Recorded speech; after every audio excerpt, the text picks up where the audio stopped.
Wait, we're changing.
Hare Krishna, Hare Krishna, Krishna Krishna, Hare Hare.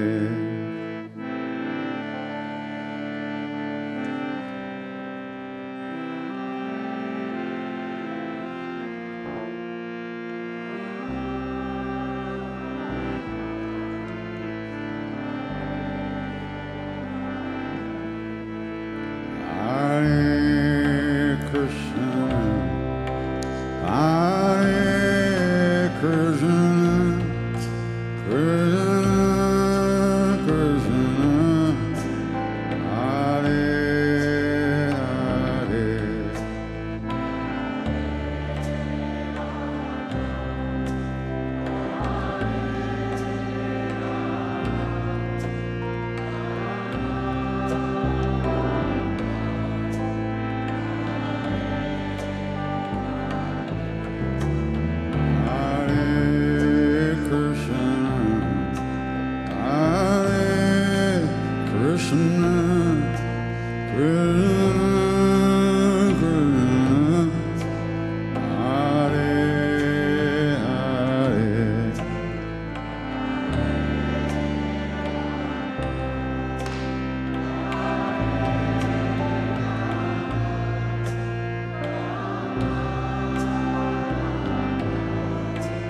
Krishna, Krishna, Hare, Hare,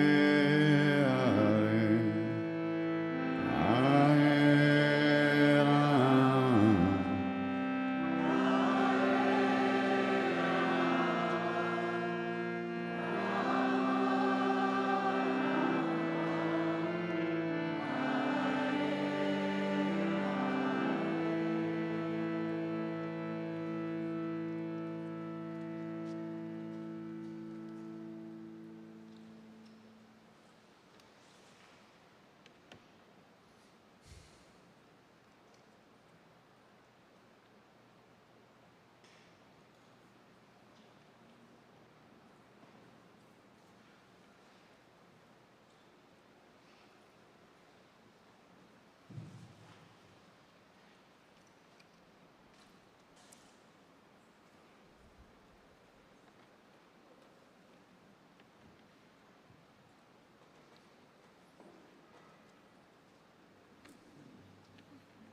nappy time for the band.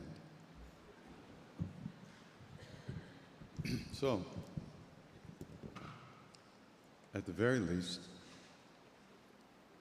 which is not little, when we chant, our attention is slowly, little by little, pulled away from the outside world and our thoughts.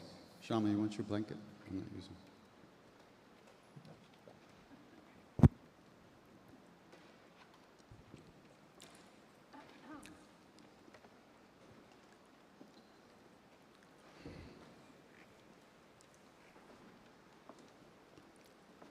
Because most of the time, most of our life is spent with our attention lost in outside stuff, the external world, the supposed external world. Whether there is one or not, that's a whole other story. It looks like there is.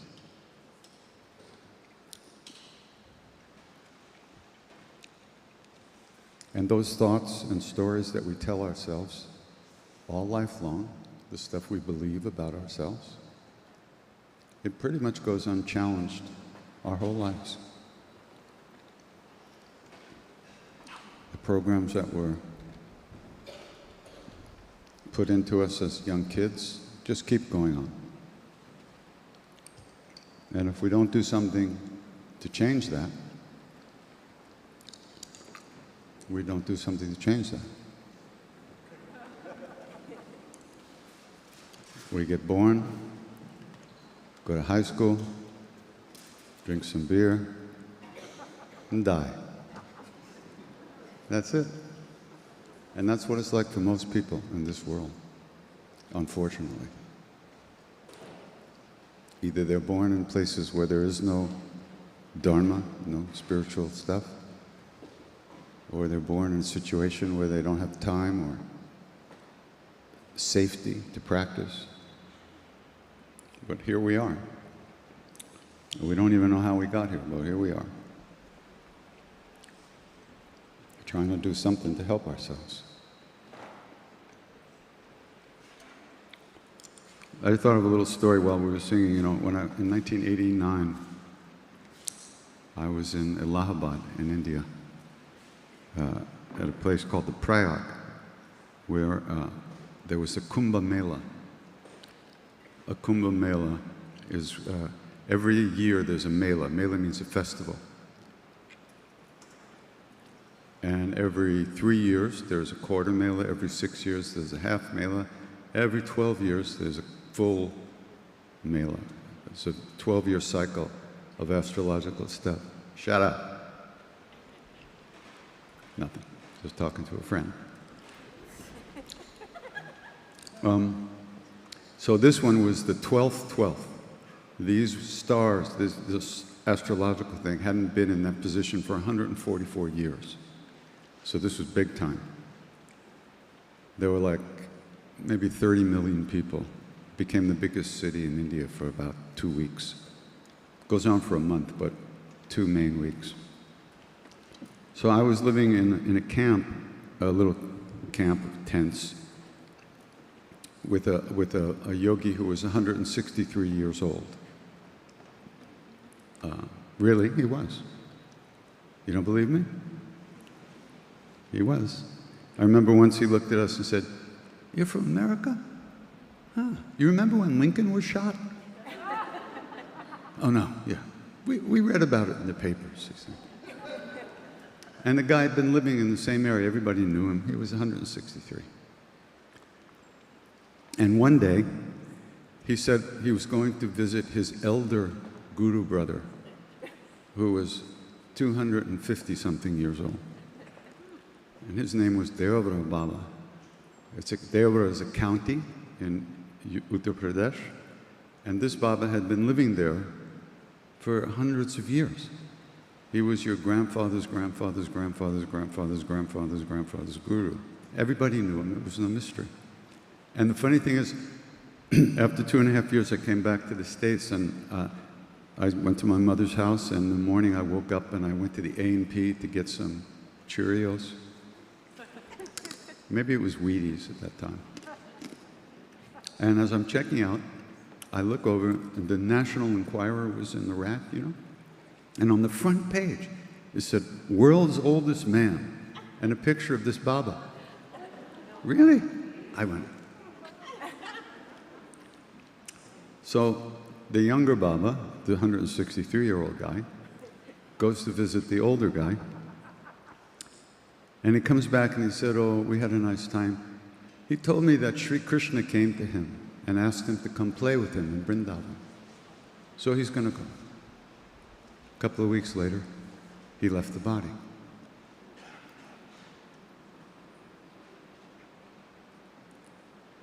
Krishna came and asked him to come play. So he said, "Okay." And he left the body and went to Vrindavan to play. India is another world. And it still exists. The spiritual India is still there. It's not easy to find, but it's still there. So I just read this thing that a friend of mine wrote. His name is Tulku Sherda. He's a Tibetan Lama, a Canadian Tibetan Lama. And he said, you know, he'd been doing these practices for so many years to Tara, the goddess Tara. And the quality of Tara is that she loves everyone. She's here to save everyone from suffering. He said, but I've been doing these practices, but it's been so hard for me to actually believe that Tara loves me. So I just started thinking about that.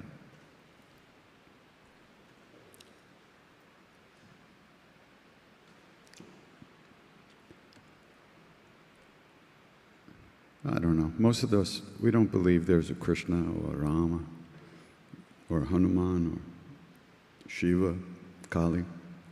We read about that stuff, but it's just stuff for us. What we don't know and what we have to know is who the fuck we are. That's the first thing. That's what we have. When we look in the mirror, there's a whole storyline that we see. Inside that storyline is who we are. So it doesn't really work for us to try to manipulate ourselves into one kind of experience or not. When we're practicing, when we're singing, or meditating. That's not your job. Your job is to pay attention to what you're doing, not to try to have some kind of experience, not to all of a sudden manipulate, to trick yourself into feeling good or feeling loved or feeling all that. That's not the way it works. All we have to do is pay attention to what we're doing, which is very hard. And you don't notice that until you try to do it.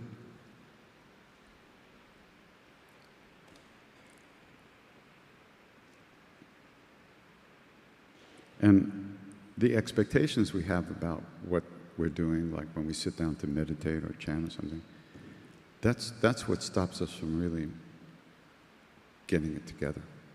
It never feels, oh, I've been meditating for 3 years, I still feel like shit. That's good. It means you're paying attention.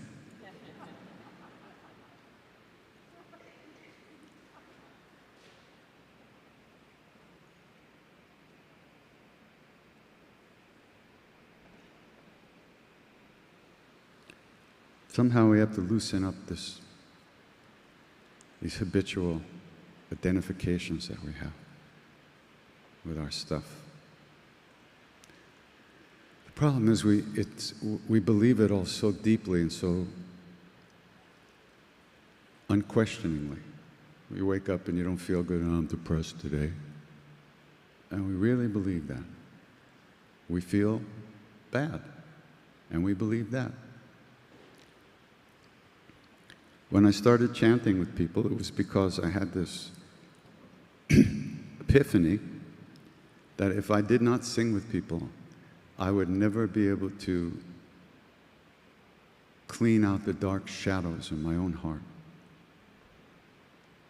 And the understanding was this stuff was pushing me around like a shadow. You can't see it.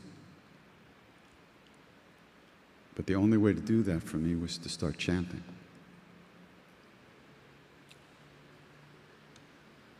And it had to be with people. So here we are.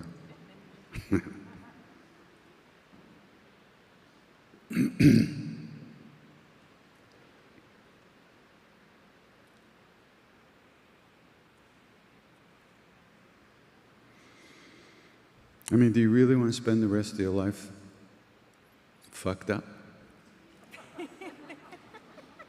Really? You can if you want to. I mean, nobody's going to stop you. But why? Part of the reason why is we don't really believe there's anything we can really do about it. That's the unfortunate reality. Because nobody in my life growing up ever did anything about their states of mind. Right? So where was that understanding going to come from? Or where does it come from for us, you know? It doesn't come easy, because it's so sticky in there. It's scary, too. Who wants to deal with their stuff? Nobody.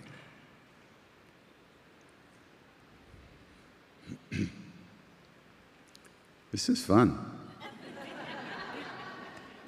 It gets you all so depressed, you run out of here screaming. There won't be anybody here tonight. I can go home and watch TV.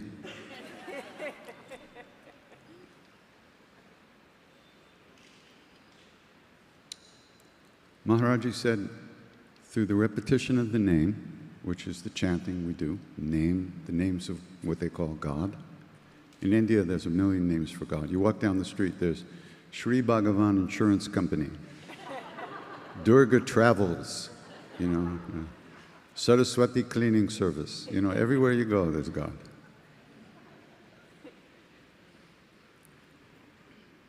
Through the repetition of the name, everything is accomplished. And he knows what everything is. And that's what he said. So, wow. That's like, you know, the good housekeeping seal of approval. This stuff works. He says it does. He says everything will be accomplished through the repetition of these names. Do you believe it? No. Do I believe it? If I really believed it, I'd just be sitting at home going, I wouldn't even eat. Certainly wouldn't be watching TV. To the extent we believe that our actions can have a good effect on our lives, that's how much we'll make an effort. But we hardly believe it, and so we hardly make an effort. We meditate for 5 minutes a day, 10 minutes a day, every other week. And we think we're really a yogi. Yeah. You do a couple of asanas and you think you're a king of yogis. But to change the way we go through our lives is a really big thing.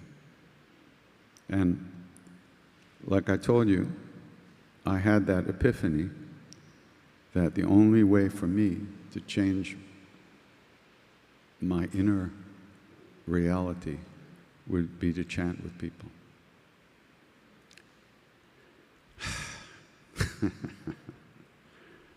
It took me a while to get with the program. I called Dharmas first, but they didn't want me to come. Eva said, well, I'll talk to Dharma next. So I called Jiva Mukti, and they said, yeah, come on down. Come on Monday, okay? So I went on Monday. There were 10 people there. They had the teacher trainees every Monday. David and Sharon, they would read, do some readings, and take Q&A. I would sing for about 15, 20 minutes. That went on for a few months. And then I showed up, and they weren't there. They went to India. And they were gone like 3 months. So I sang for like 3 hours. Then after 3 months, I came, and their pillows were there. They showed up. Oh, hi, how you doing? Yeah, good, okay. So I started singing. An hour later, I went, oh, shit, they're here. And I looked over, and I went like, and they just went. So Mondays became my night. They stopped coming. They stayed home and watched TV. And it just happened. It just happened. There was no agenda.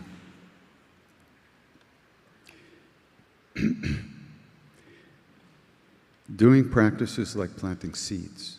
Every repetition of the name is a seed. Every time the mind comes back or your awareness comes back from dreamland, that's a seed too. If we plant seeds, those seeds will grow. If we don't plant them, then things are going to grow. Unfortunately, it's very simple. It's not easy, but it's simple.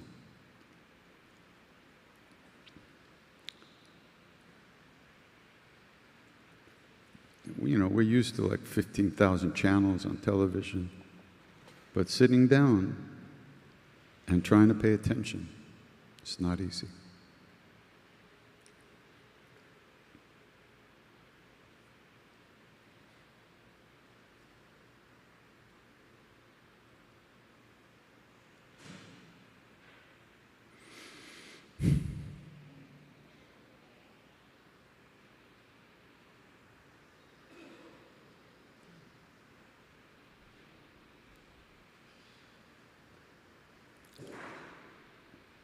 Each one of us has to find out what works for us. Really, nobody can tell you. Maharaji never told me to go forth and multiply. You know? He never told me to go chant with people.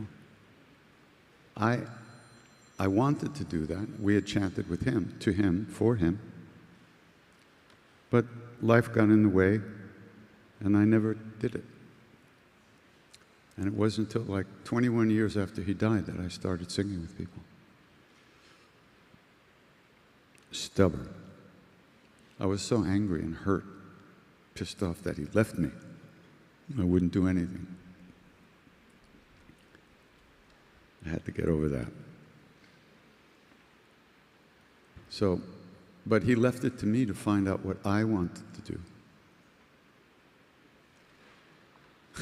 Last time I saw him, so far,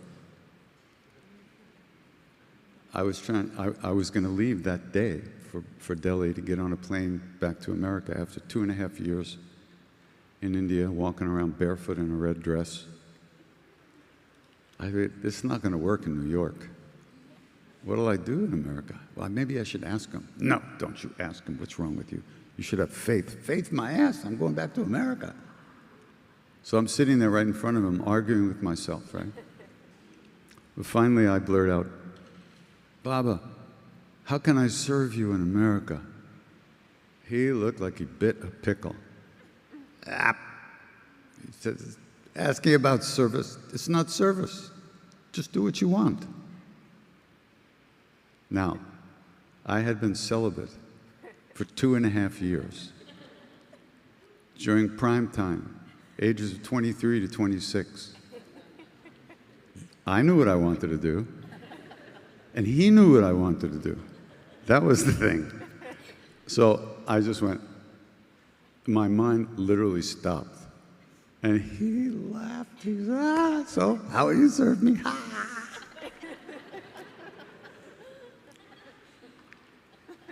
Living with somebody who knows everything about you, you know, every little thing, every thought.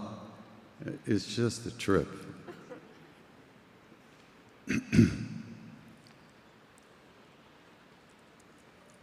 So then I had to go.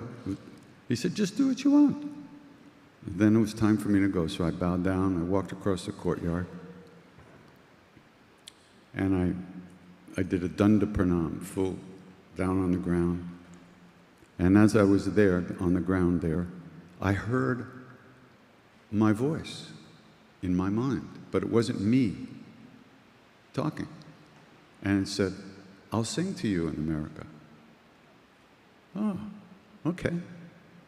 And I got up and left. But it took me 21 years to start singing with people. So when I tell you, when I say to you, you got to plant some seeds, I know how hard it is to overcome the delusion and the inertia of the mind and the emotions, engaged all life long with the stuff. It's really hard. Really hard. We have so many reasons why we don't pay attention, why we don't do what's in our own best interests.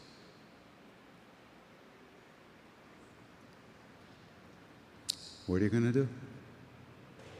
It's up to you. Okay, let's change the channel before everybody commits suicide.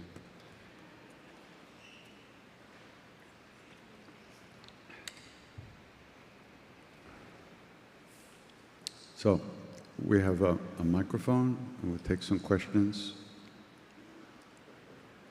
I'll ask the questions. Okay. If you want to say something, just raise your hand.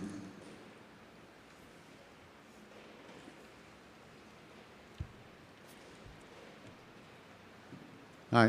Hi, can you hear me? I can. Good. Okay. Hold on one second. Kev, can you put me in here, in this mic? Go ahead.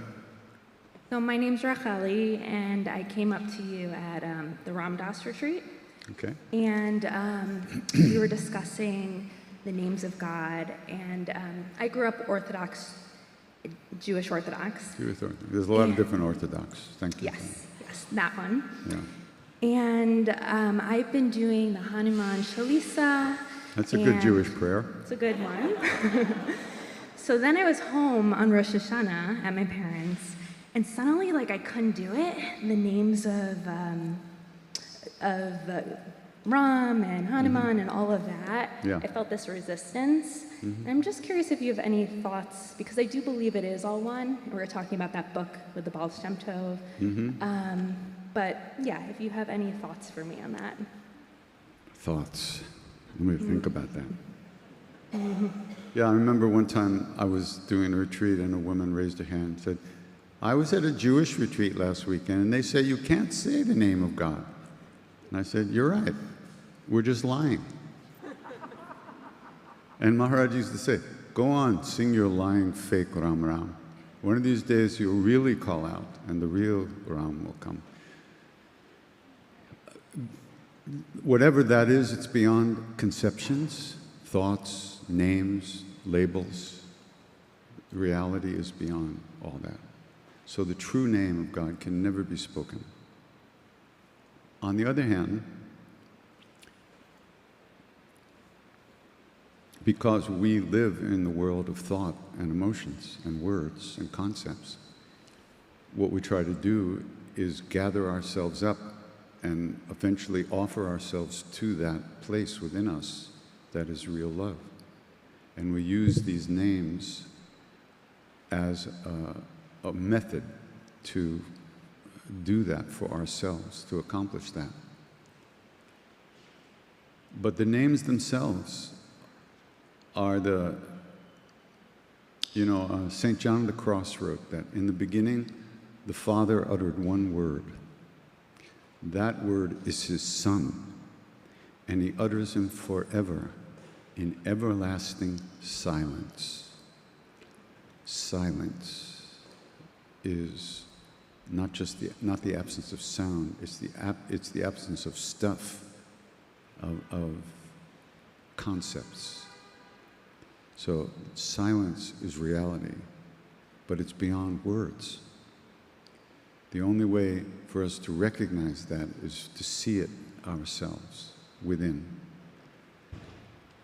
These names, they say these names are the sound form of what's beyond form.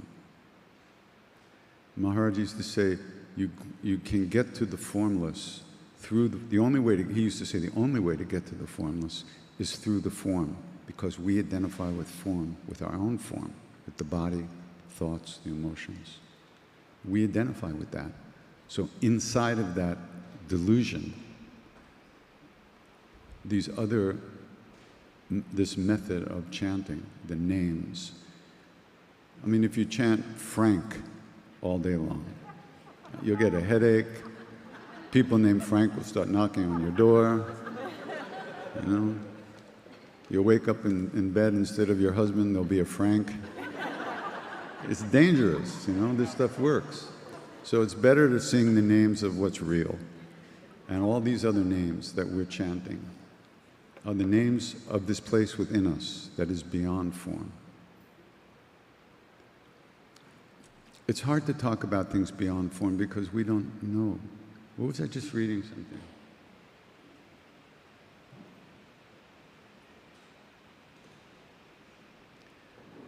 A brain is a terrible thing to lose. But anyhow, yeah, we're in form, we live in form. Everything, our thoughts, our emotions, our things, those are feelings, it's all form. So, but inside of that form, it's like clouds in the sky. The sky is vast, the space is vast and endless, and it envelops everything, it includes everything within it. So all these concepts, all these forms, actually are held in this vast presence, this vast being, this vast silence. But to get to the silence, we have to use techniques in form. So that's what the names are about. And like I said, when you say, because if you were 100% there and you said Ram, you would have that experience of what really Ram is. And like Kabir, the poet says, my Ram is not that prince. You know, my Ram is reality, the the indwelling presence in everyone, reality. So yeah, you know, it's just, I was just at the Wailing Wall like a month ago, 2 months ago. It was intense. I sang Chalisa, banging my head against the wall like everybody else. Like, God, this is so horrible.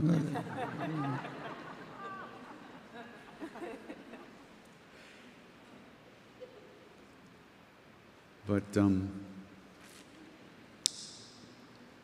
yeah, so, you know, but all that being said, you have to honor your own feelings. What feels right to you is what you should follow, what you could listen to. I don't want to say should, but could. Because if you don't follow your own heart, then what? Right? So don't doubt that. That would be what I would, you know, you could examine your feelings. Well, why do I feel this way? Is this really me, or is it my programming that's making it uncomfortable? You know, so whatever it is, you should go with it. You could go with it, see? Shh. Because if the whole path is learning how to trust yourself. The whole path is nothing but learning how to trust oneself. Because that's where it is. Always.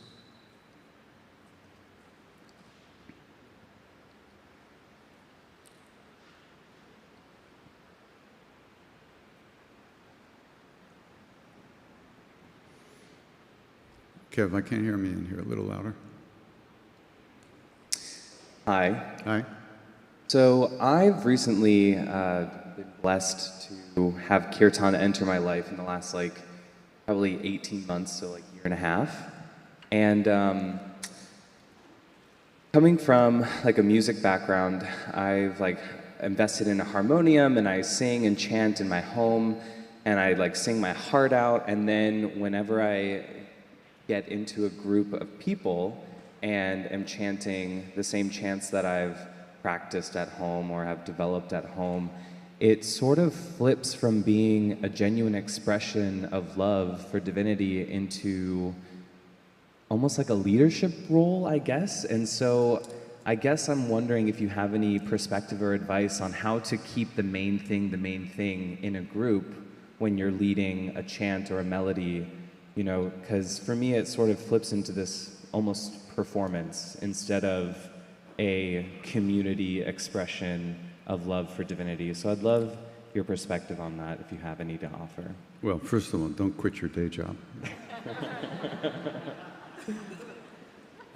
And it's good that you see that. It's useful that you see that.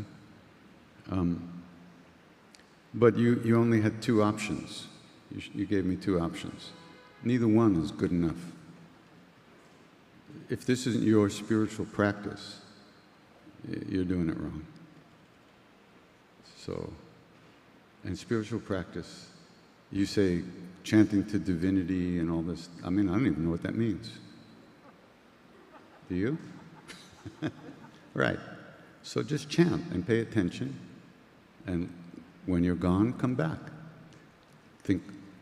Focus on the sound of what you're singing. All this other stuff's going to come and go. Sometimes you'll feel good, sometimes you'll feel bad. Sometimes this will happen, sometimes that will happen. What won't change is the sound of the name. That'll always be there for you to come back to. And that's the deal. So ultimately, it should be no different at home or in a group. But you're seeing your stuff, so that's good. Just keep letting go. And be sincere and open and honest. And don't try to fool anybody, because you're only fooling yourself.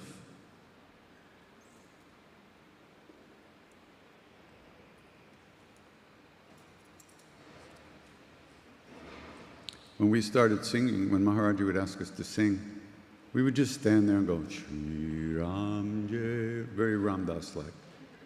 Shri Ram Jai, Ram Jai, Jai Ram. So one day, one of the guys who were hanging out with us knew the Hare Krishna guys. They came to Vrindavan for the first time in 1971. Maybe they were there before, but they started coming in numbers. And one group came from Hawaii. So this guy was from Hawaii, and he knew the leader of this group. So he invited them to come to the temple to sing. So like 20, they all came, and they had their drums and their bangers and their clangers, and they were dancing and everything. And Maharaji loved it. He looks over at me and goes, Hare Krishna, Maha Mantra, like it was a big secret, you know. So then they left. He reaches in his dhoti, you know, and he pulls out a 50 rupee note. And he gives it to me. He said, go buy a drum. From that 50 rupees, here we are. So,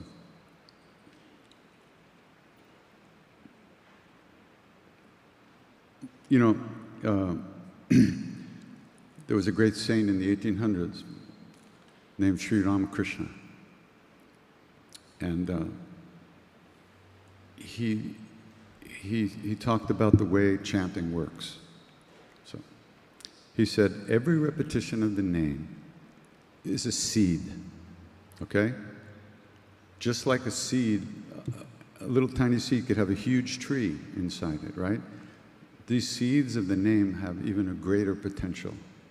They have reality inside, real love inside, truth. And he said, so you're chanting these names, and the seeds of the name get caught by the wind and blown around. And some of the seeds land on the roof of an old house in the middle of the jungle. And they get stuck between the tiles on the roof of the house, okay? The seeds of the repetition of the name gets stuck between the tiles on the roof of this house. And over time and seasons and wind and rain and whatever, sun, the tiles start to break down and get soft. At that point, the seeds start to take root. They start to grow. And the seeds, the roots grow and they grow and they grow. And they destroy the roof of the house. And they keep growing. And they destroy the walls of the house. Ramakrishna said the house is who we think we are. Our version of ourselves, our so-called egos, who we think we are. That's the house which is destroyed by the repetition of the name. And you know what he doesn't talk about? He doesn't talk about how it feels when you're planting the seeds. Why? Because it's irrelevant. People ask me, what do you feel when you chant? I say, how do I know? If there's a thought comes through, I just let it go. I don't write it down. I come back to the sound of the name. But the thing is, this house with the walls and the roof, then there's an inside and an outside, right?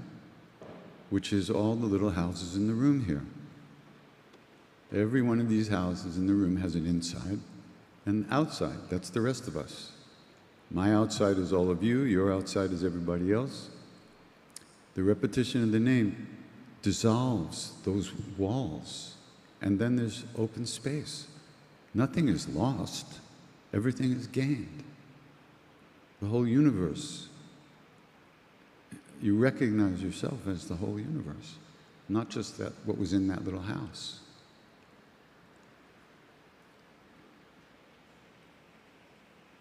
So you sing, you do your practice, and you live your life. That's it. And you try to treat people the way you would like to be treated. More than that is not necessary. That's enough of a job. I mean, think of how you go through the day. How many people do you treat the way you would like to be treated? No. We label everything and everyone. This one's good, this one's bad, this one's a friend, this one's an enemy, this one's bigger, smaller, this one's higher on the chain of command at work. Everything's labeled, everything so we can navigate our egoistic way through our lives. And we never notice it because everybody's doing it.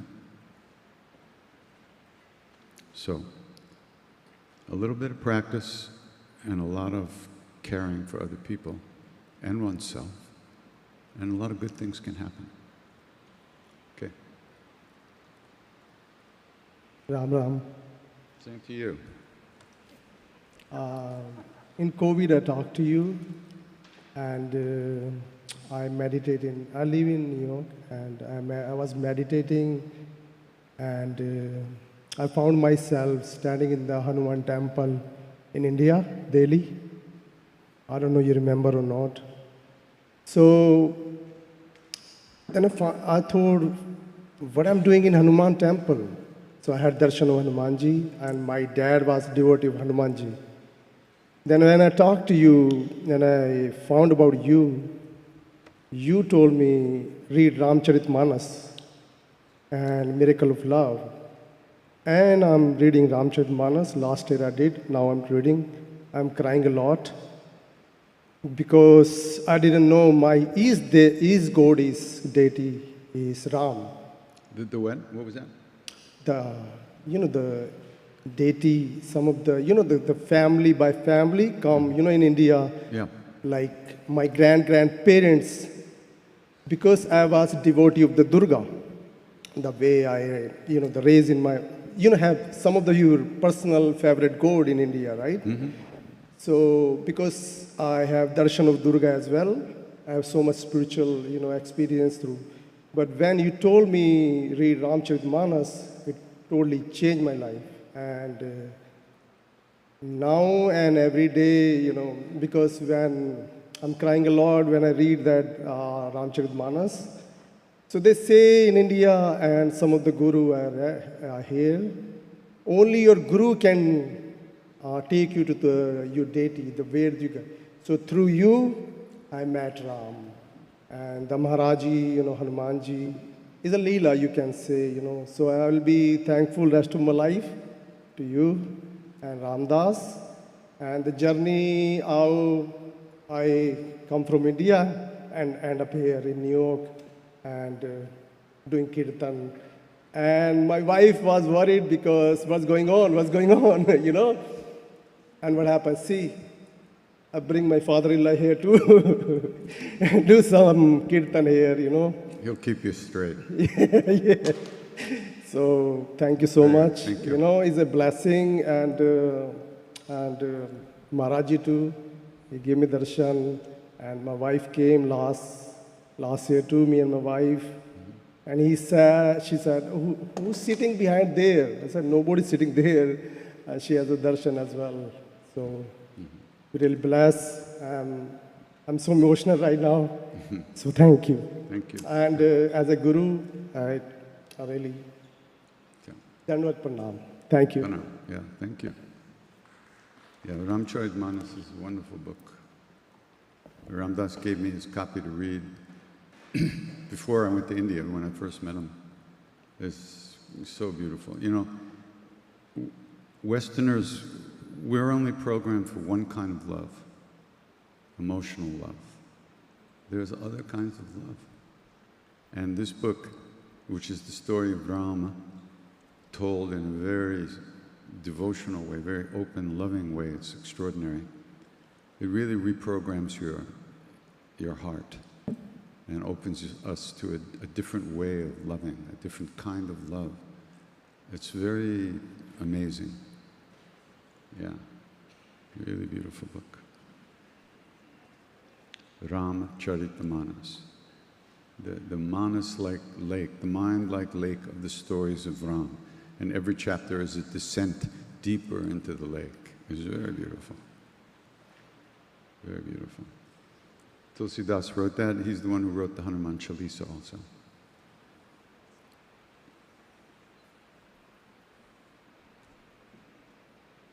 Yeah. Who has the mic? Okay. You gotta give 5 rupees. Hello. I have the mic. Hold on one second. Roll off some more lows if you can. It's a little bit difficult to hear. Okay. Yeah. Hey, my name is Coco, and my question is, when I'm chanting, I'm usually mumbling, and I hardly know what the hell I'm saying. But I put a lot of love behind it. So if I never know exactly what I'm saying, how do I keep going forward? Because I do love it. I pretty much chant every day to you in my car, driving around. So, but a lot of time I feel like I'm faking the funk. That's called a thought. Yeah. Just So, let it but go. I'm a big time mumbler. Yeah, let it go. I don't know what these names mean. Great answer, brother. Yeah. The real meaning of these names is your own true nature. Yeah, there's a storyline with all the names. They all come out of the stories from India, most of these names that we sing. But that's not the real meaning. The real meaning is your own soul, your own heart. And if you're feeling love, that's good. That's a nice feeling to have. Just keep chanting, You want to spend the next 30 years studying about what Ram means? You can do that too. And then next life you can start chanting again. But it's up to you. And when you think, what am I doing? I don't know what that's called a thought. You let go and you come back to the sound of the name. That's the only thing. The name itself will reveal much to you, what's inside of us. We don't have to create it. All we have to do is pay attention. And as we pay attention and get closer to the sound and the feeling of the sound, things start to happen inside. You don't have to, nobody needs to tell you shit. You'll find from inside what the truth is.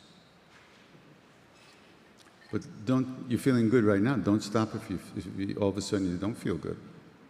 You got to keep going. You have to get through that. Right now, You might be in a nice little, what do they call it? In the desert where there's a what? Oasis. Oh yeah, that's a rock group. Yeah. Yeah, you know, but then there might be some desert between now and the next oasis. So, but if you don't keep chanting, you just get stuck in the desert. So you keep going. You can always let go. That's the amazing thing. Whatever it is, you can let go. But you have to remember, oh, I can let go and come back. But we get so stuck in stuff, we believe it. Like you're practicing and then something happens in your life that's very difficult, and then you just stop practicing. And you get stuck in that stuff for X amount of time, and then it passes and you remember, oh, wait a minute, I used to do this, and you start again. But you could have kept going all through that. But it's our expectations. We're so, if we don't feel what I want to feel, then I'm not going to do this. Well, good luck, you know. So you just keep going. Always let go. But it's not easy. We're not trained to let go. We're trained on to, you know.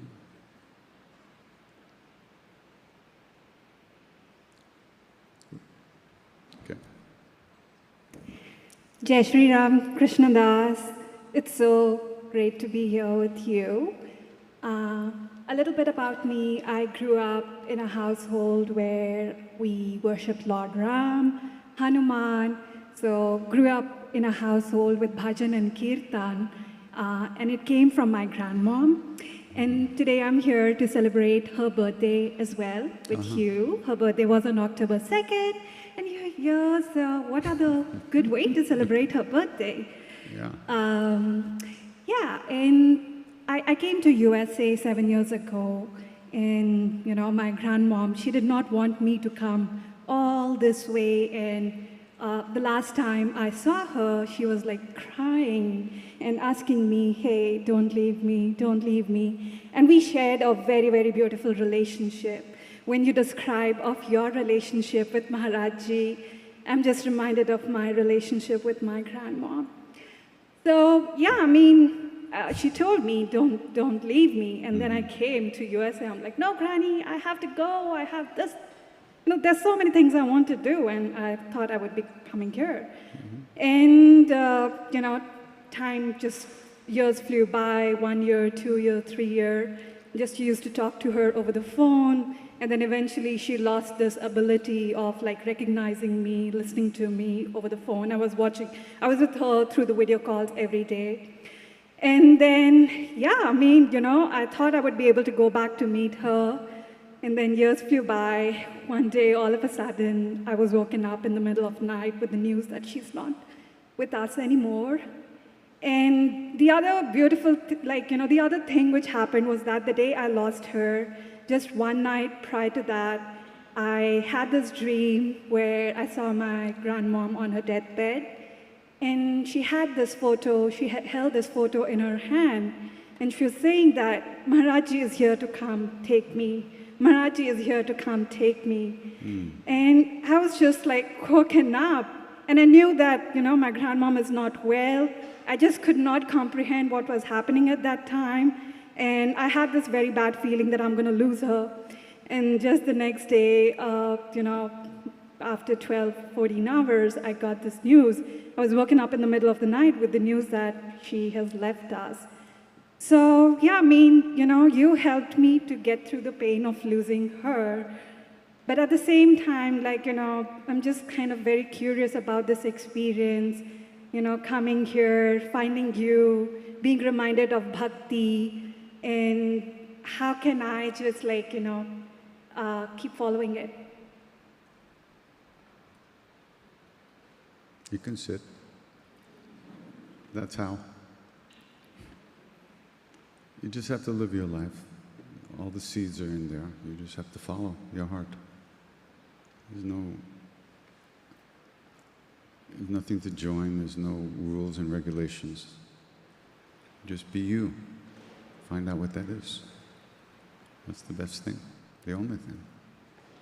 It sounds like your grandmother, very beautiful, and that love will always be with you. The love never goes away. Bodies come and go. That's what they do. But love never goes.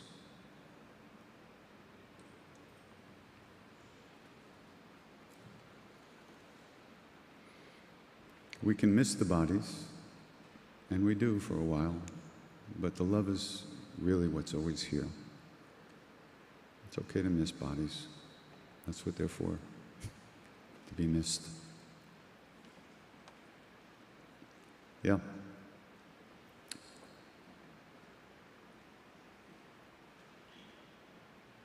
You don't have to say it. I get you. Hi. Thank you for the opportunity. I have my question is about your book.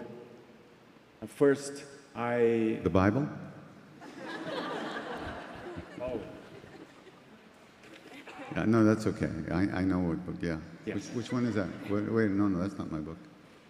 yes. Oh, yes. yeah. Oh, it's in what, Spanish or Portuguese? Português. Ah, beleza. Português. Yes. Very good.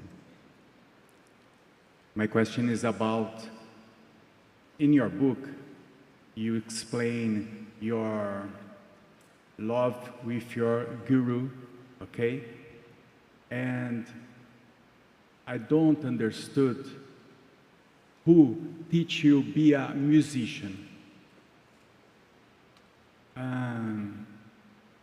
I read the book, I understand, but you studied musician where? I love first about your musician. And the book, you don't tell where the musician, your musician is so complex. Who teach you this? Who taught me what? Be a good musician. I don't know if I am a good musician. No, you are. Oh, thank you. Phew. Now I know. No, about this, use the drums, use the guitar, bass. Who? I mean, I've always loved music. I took trumpet lessons when I was a kid. I took piano lessons for a few months. And other than that, I just listened to music and played. I taught myself guitar.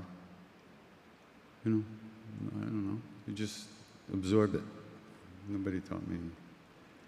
I mean, you know, like when we were asked to come to the Grammys, Yes, yes. and we were asked to perform at the smaller Grammys thing, which was folk music, jazz, blues, world music.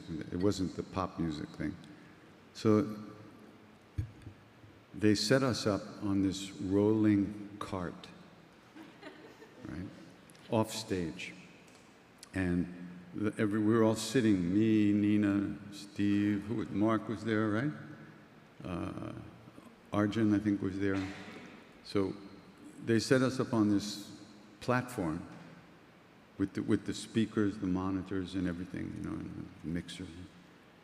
And then we were the first performers for this. So they open it, and the guy says hello, and then and they roll us out on stage. And I looked in the front row, and Herbie Hancock, Pat Metheny, Chick Corea, and me in my little squeeze box. And I thought, am I really going to squeeze this little thing in front of those people?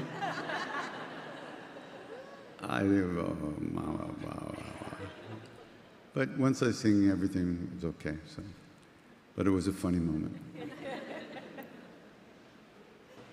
And I never prayed so hard as I prayed later that day to lose, not to win the award, because you had to go up and make a speech in front of these people. What was I going to say? You know, I learned how to squeeze this thing in India, and now I do it in America. Thank you. Anyway.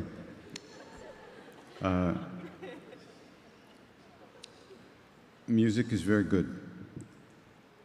It pacifies the beast. but it's not enough to free you from suffering. The name is the medicine. The music is the sweet syrup that the medicine is hidden in. So we're very spoiled little babies. We don't want to take the medicine. So with the sweet syrup, we take it. And that's what it's for. Thank you.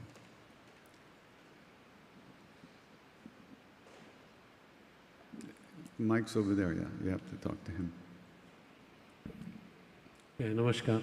Namaskar, ji. How important is to have a guru in your life in order to get to the next level?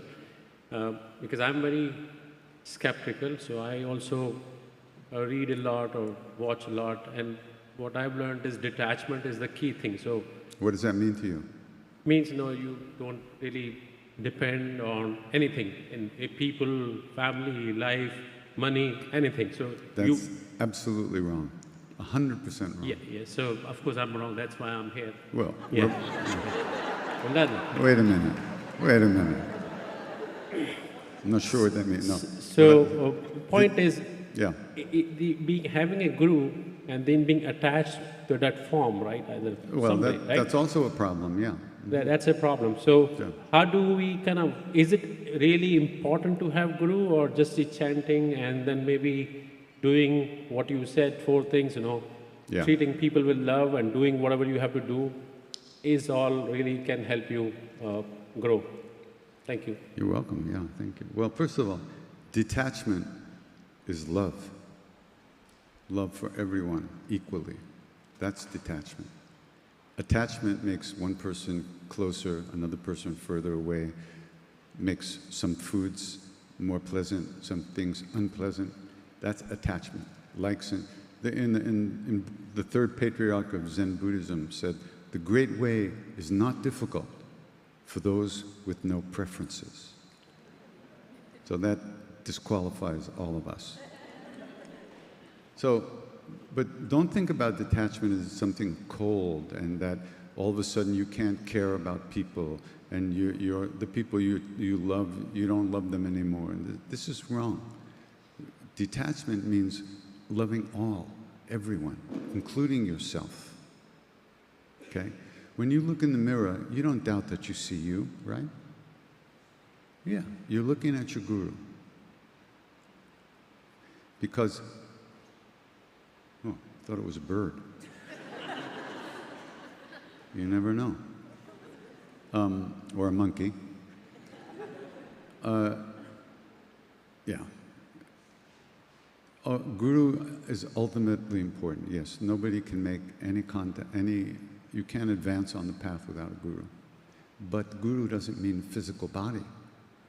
Absolutely does not mean that. If any of us have any desire or any longing or any capacity for spiritual practice or this kind of, we already have a guru, but the guru's inside. Guru, God, and self are not different.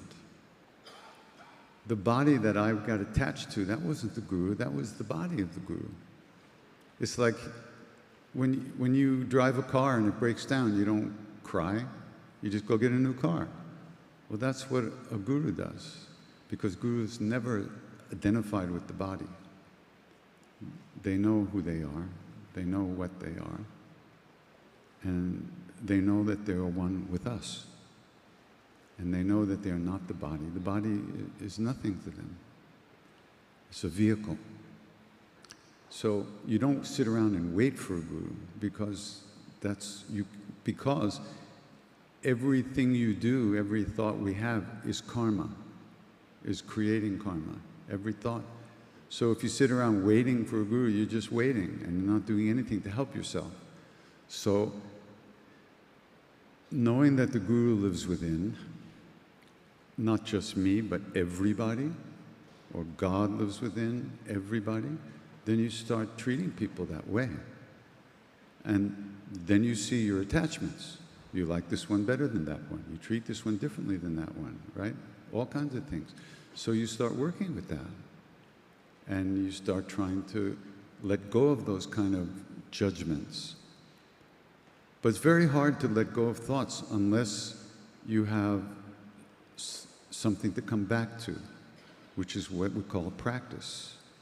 So you either have a mantra, or of the name, or whatever mantra, or the breath, which is always there. You don't have to remember. It's always there, even when you're not paying attention. So you can always come back to the breath. The idea is to come back to you again and again and again and again and again and again and again and again. And little by little, we get more comfortable and familiar what it means, what it feels like to be at home in ourselves, just to be here.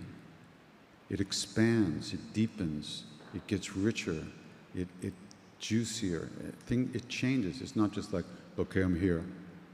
No, I'm not here. It's not like that. Here is everywhere, but we don't know that. So here is where the Guru is also.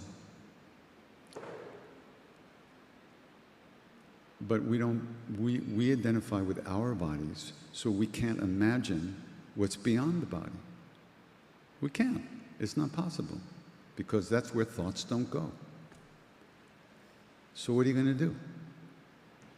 You're just going to sit around and wait, to trip and fall into somebody's lap, and then you're going to call that person a guru? No, you have to start right now, taking care of yourself, honoring your karmas, who you are, where you are, what people you have to take care of, what people you need to cherish and take care of, and what you need in your life that you don't have, and what you have that you don't need.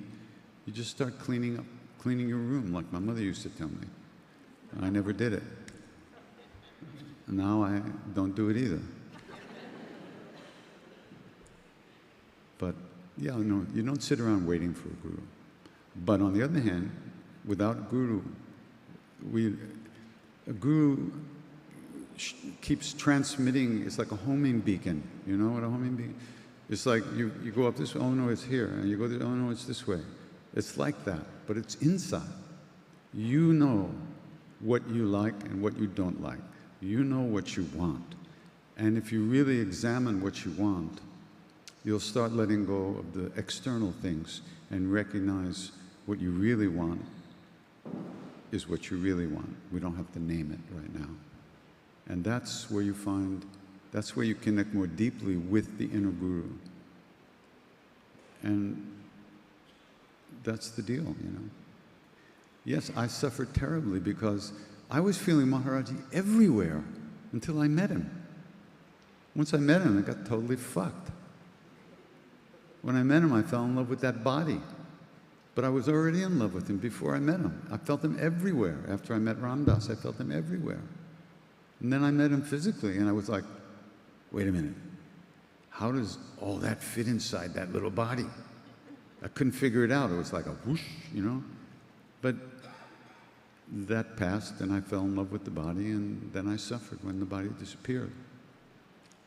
But that was my karmas, because that's my emotional makeup. Other people have different relations. One time Ram Dass was sitting there, and Maharaji told Dada, who was one of his great devotees, says, go tell Ram Dass he understands me perfectly. Because Ram Dass was sitting towards the back, and he was thinking, I never have to see him again. That's the thought he was having. And of course, Maharaji knew that. And so he had Dada go tell him he understands me perfectly.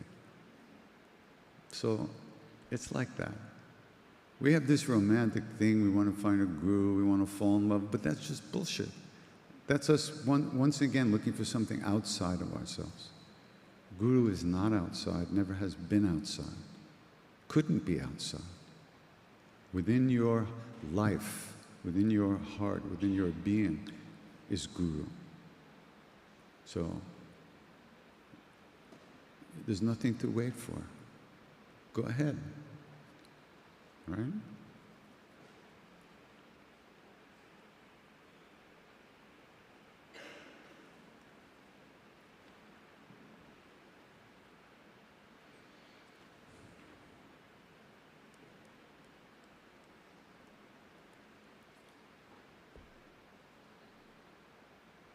Where's the mic? Anybody? Hello, Hi. I'm Diana. Hello, Diana. First, I want to say Thank you. I want to say you're welcome. And so Spotify did this really fun thing last year at the end of the year where it gave you all your, you know, your most played song and all that stuff. And you took the big win for 542 hours of listening to Krishna Das. You did? You did? Yes. Let's Last give her a hand. Come on. give her a hand. 542 hours. I don't even listen to me that much. Yeah, it's a lot. It was a tough year, so every morning I had made a whole playlist of your chants, and you have talks just like these from 2012, 2013. And I would just listen to them every morning and listening to all the stories over and over. And every time, I heard the stories so many times. Well, think about how many times I heard them. And so I just, thank you for being who you are. And through that time, I realized that, right, because you say a lot in the talks how it's not you, it's not, you're not doing anything. Don't believe me. But you're this conduit, right? Like you're the and I finally awoken to the awareness of the presence of, oh, it's Maharaji. Like that's what I'm feeling. Like that's what I'm connecting to by listening to this. So Yeah. I came to that awareness. So Cool. Very good. last year I came and I got here late. And I walked in and you were telling one of my favorite stories of this time that you were traveling to go and see Maharaji. I think it was in Vrindavan. I think he said something like, well, I'll see you in Vrindavan. And you finally get there, you got detoured, and then you finally get there and you go in and you're like, oh, has Maharaji been here? And you're like, no, he hasn't been here in months. And it was, oh, this is bad. You're going to tell the whole story? And No, then, no, it's And just then you're going to ask me to tell the fucking story after you told it? it leads to something very good. So, Okay. Then he, Surprise me. right? I So the was whole- there. the I was whole- there, but surprise me. I know, Yeah, but the okay. story is about how he arrives at the moment of despair, Yes, I right? know. Like the timing. And how he would do that all the time, like how it was play all the time, Yeah. Like he would tell Ram Dass, like, get rid of anger and I'll help you, but then orchestrate all these things to get Ram Dass to be angry, Yeah, right? it didn't take much. So the next day, I have you on in the morning again, and I'm cleaning my apartment, and I'm going through trying to give up. I'm cleaning music now. Okay, very good. Thank you. I'm trying to give up sweets, right? I have a thing with cookies, and I like to eat So do cookies. I. How are you going to give up sweets if I can't give up sweets? Well, so Okay. you're talking about willpower in the talk that was on, Oh, okay. and I'm like, you know what? And I have this cookie, and I'm just in my mind the whole time I'm cleaning. I'm like, I really want to eat this fucking cookie, And finally, I give into it, and the moment the cookie hits my mouth, you say on the talk, "No more sugar."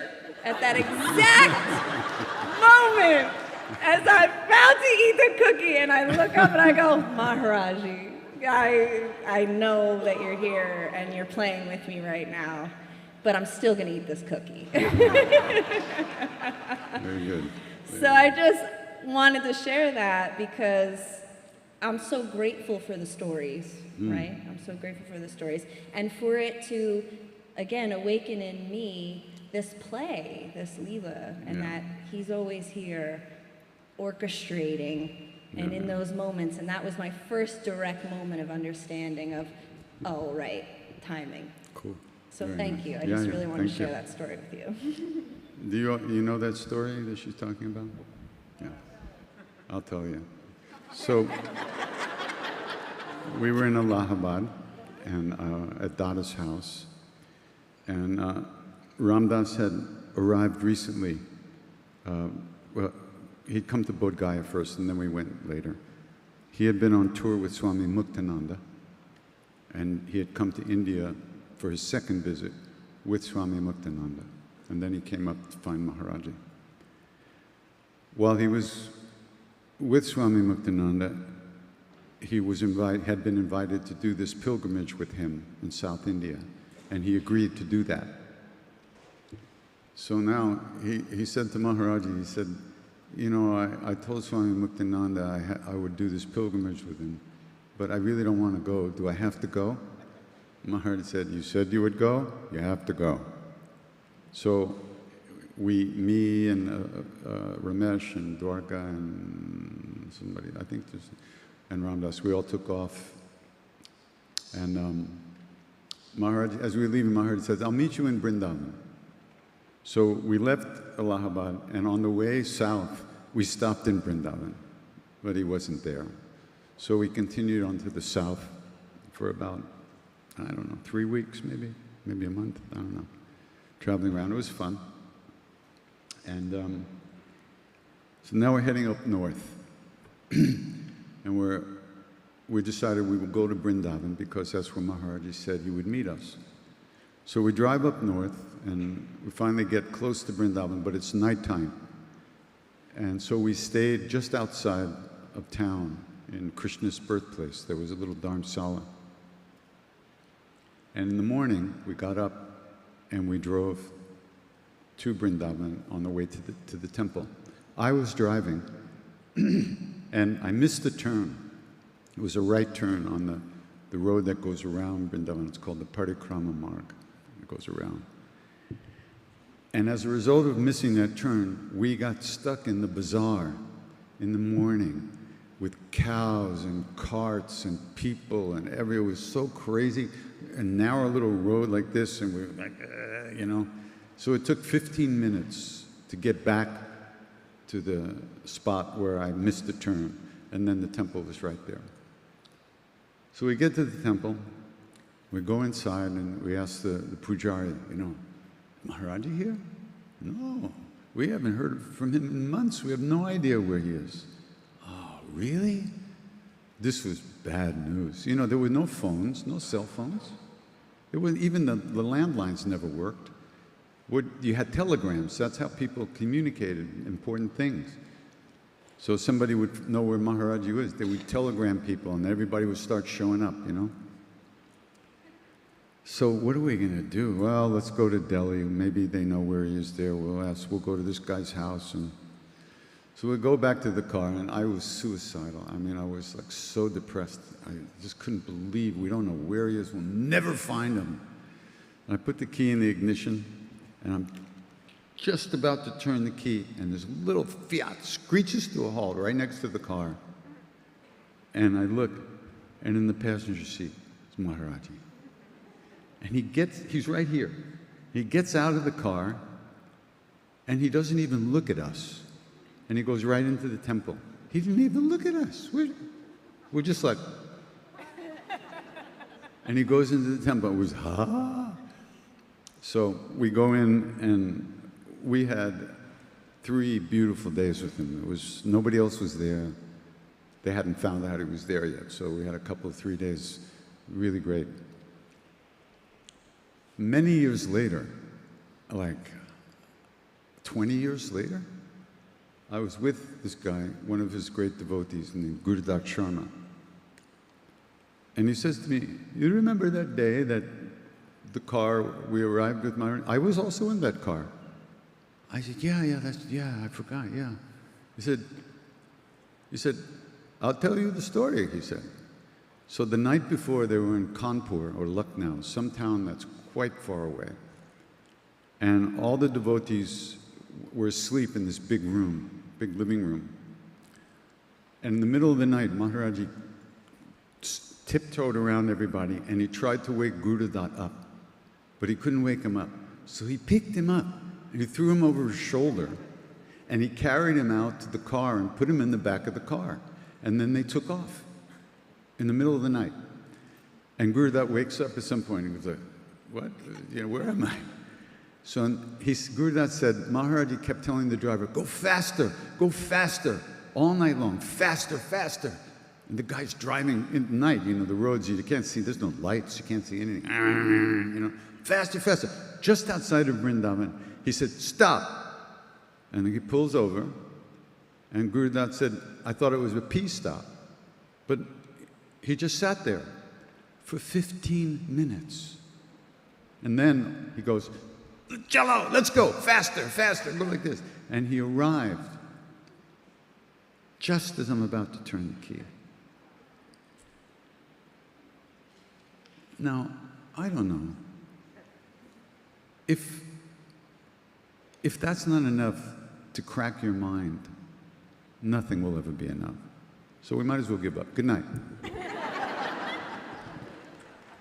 I mean, come on, he did that on purpose. Okay, so he did it on purpose. He could do anything, but why would he do that? Just to kill us.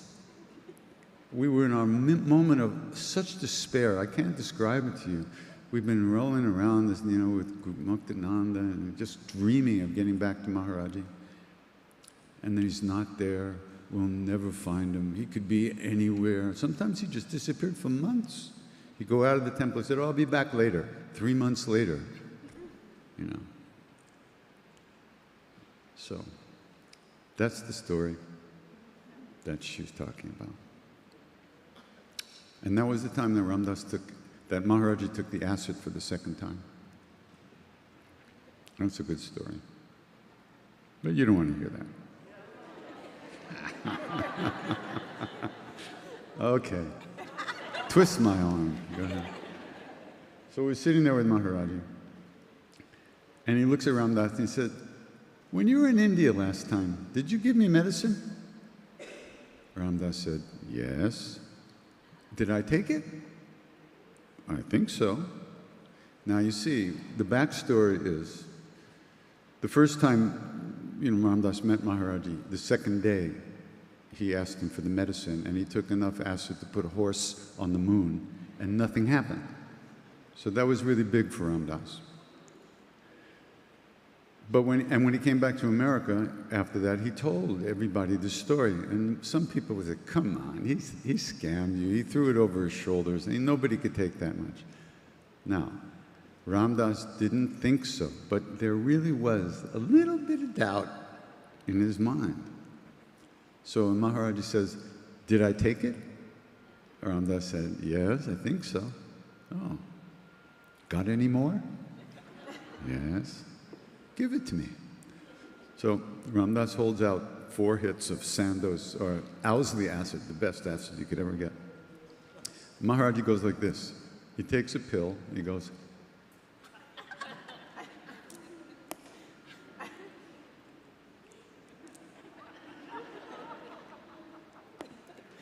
four times. And then he sits there for a minute and he says, can I drink water? Hot water? Cold water? Bring me water. So he drank some water. Then after a couple of minutes, he takes his blanket and he pulls it up over his head. And then he opens it up and he goes like, he closes it in like this.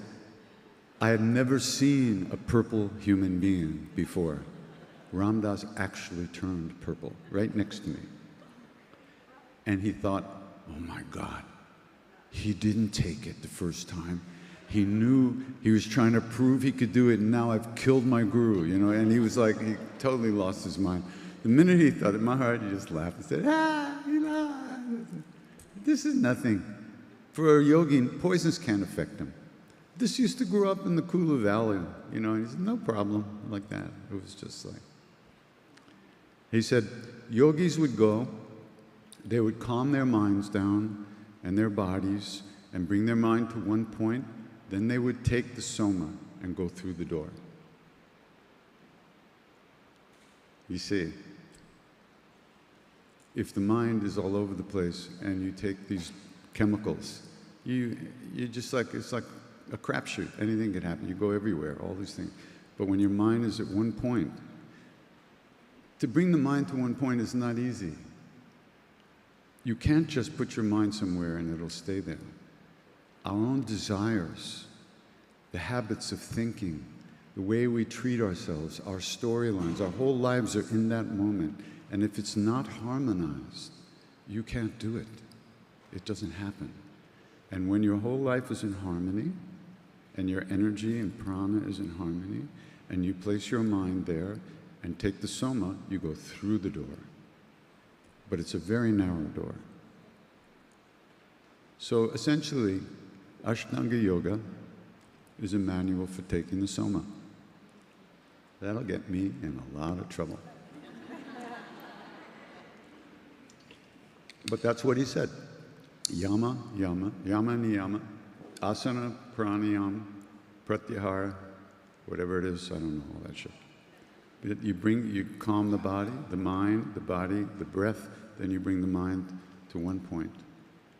And then you go through the door and you have samadhi. And that's all those things. So, anybody got any acid? I think if I took acid now, my arms and legs would fall off. I'm just like, it's weird. Ram Dass was thinking about taking a hit. He got out of the hospital. He almost died in the fucking hospital. He comes home and he says, I think I'll take some mushrooms. What? We didn't let him do it.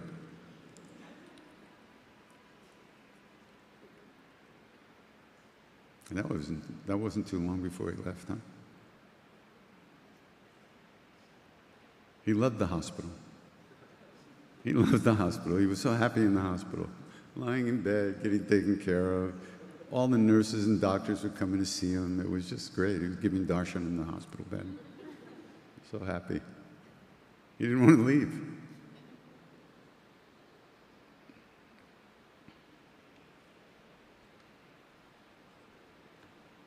Hi, Katie. Where are you? I'm all the way over here. Oh, Nice yeah. to see you.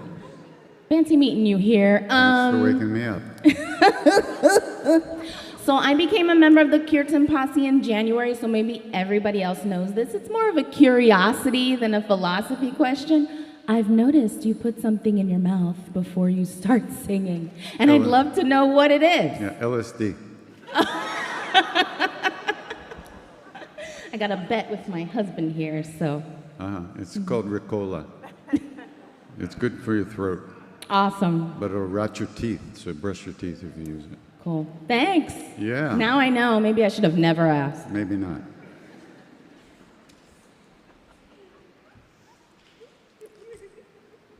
Oh, what a day.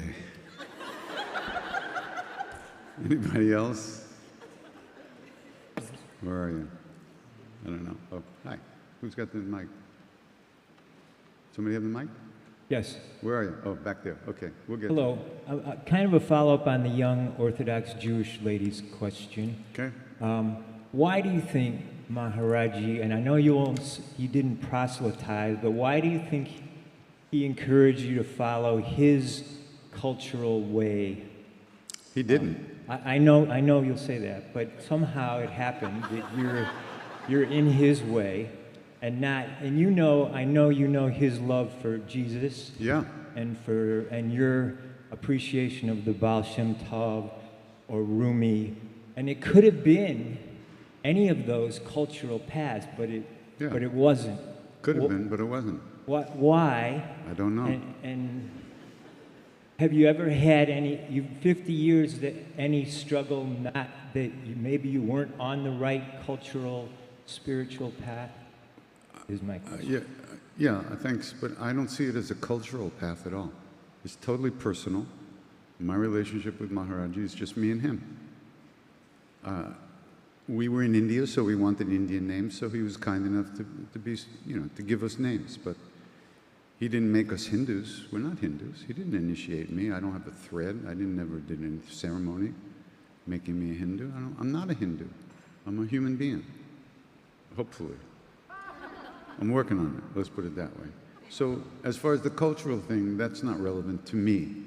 Since you're asking me, I'm telling you how I feel about it.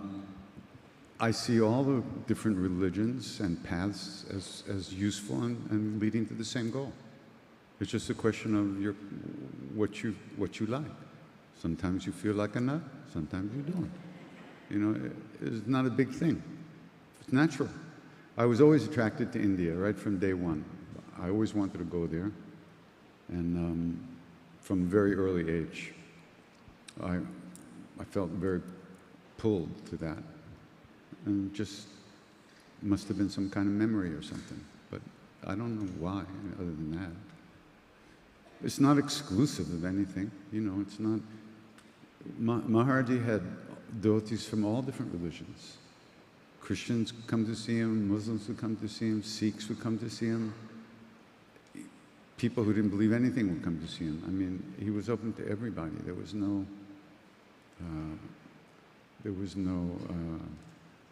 requirements, you know.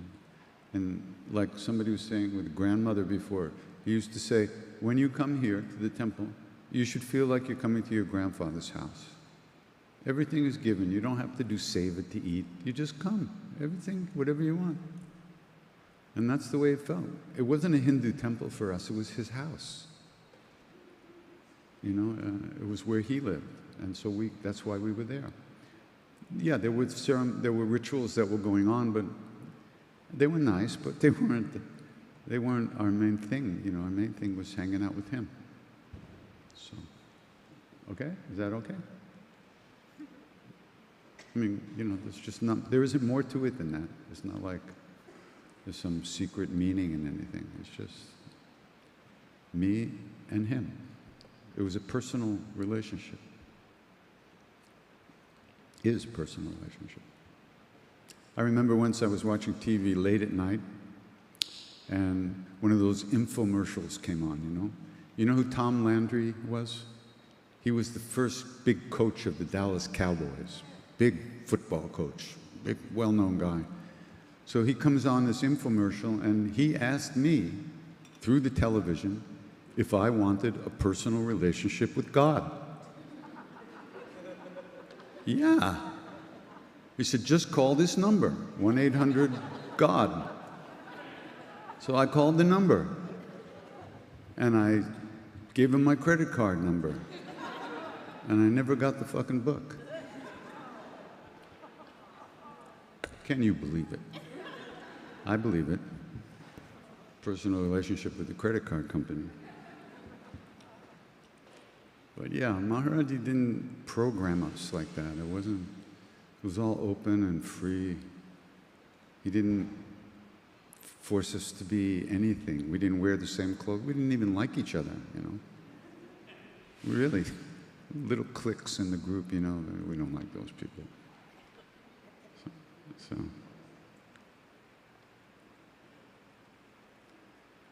Yeah.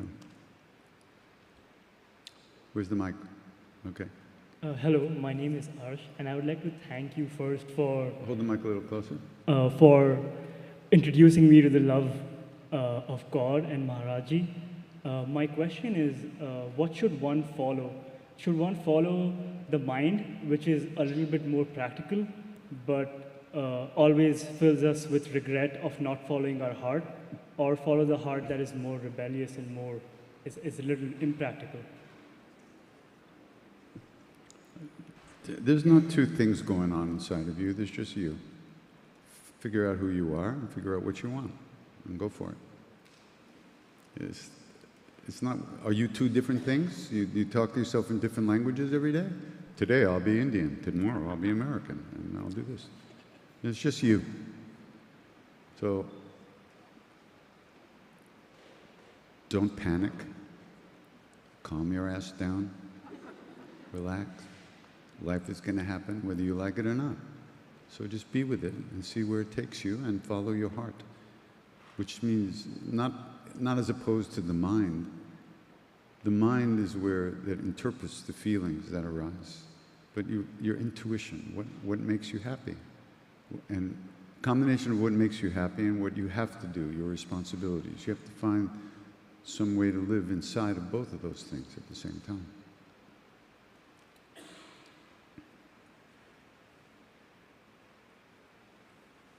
There's people up here in front who have questions. Where's the mic? Oh, he's over there already. All right. Pranam Krishna Das, thank you for just having us all here. And I just want to thank everybody who's here. Yesterday evening when everybody was singing and you were singing, I felt that everybody is singing for me to get deeper inside me. And it was just magical. And I cannot express in words. So just want to thank you. The question I have is that I always feel scared of death, all the time. And I'm sorry, you missed that. What's that? You always feel scared of death. scared of death? Death. Uh-huh. And the more I sit with myself, the more I realize death is the only reality and it will come to me, my dear ones whom I love. And I just don't know how to deal with that emotion and constant fear of death.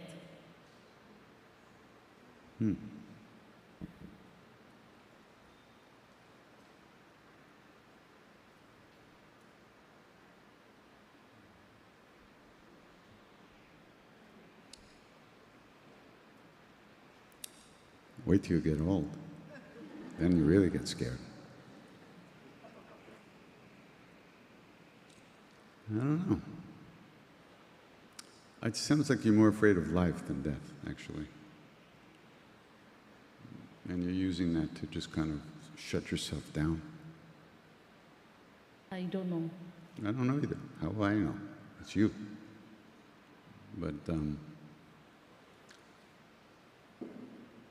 I mean, you know it's inevitable, right, for everybody. Everybody in this room is going to die. Probably. Yeah, you see? Everybody's going to go. So there's no sense even thinking about it. Just live every day. Make every day the best day of your life, though. Because sometime come, you won't be able to tell the people you love that you love them anymore. So take the opportunity now to live fully. You know, this is the shot you have. Yeah. So you might as well take it, right?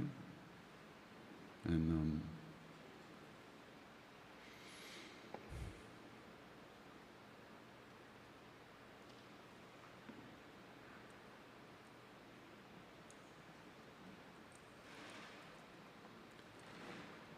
death is of the physical body.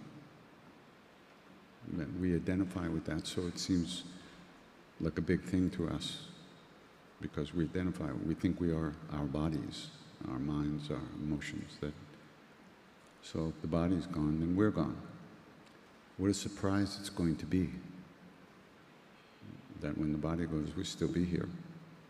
At night when you're sleeping, you're not aware of your body, but you're quite aware.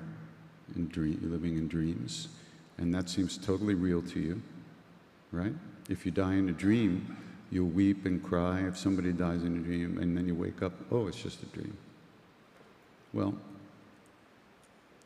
they say this is a dream too. The one we're stuck in, just like at night. That's totally real to you when you dream, right?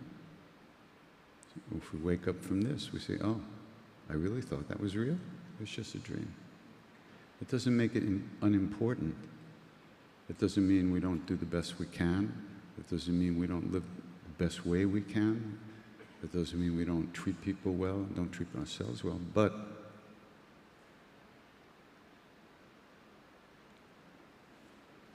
there's a quality about it. It's always changing.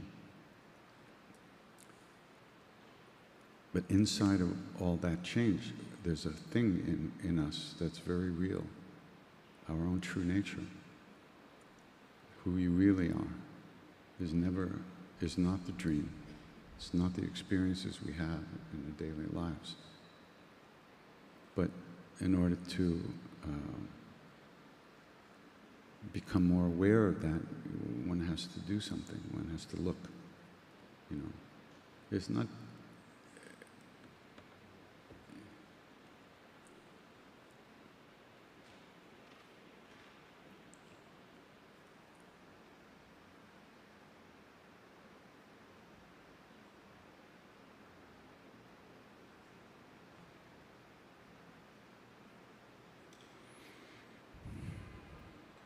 Like I told you the story at the very beginning about that old Baba, the old yogi. Krishna came to him and said, "Come play with me in Vrindavan." So he dropped the body and went to play with Krishna. The body is nothing for him. These great beings, they're not like us. We think this is real. We really do. So if this is real, if this is our shot, if this is what we have, then maybe we should do the best we can. Right?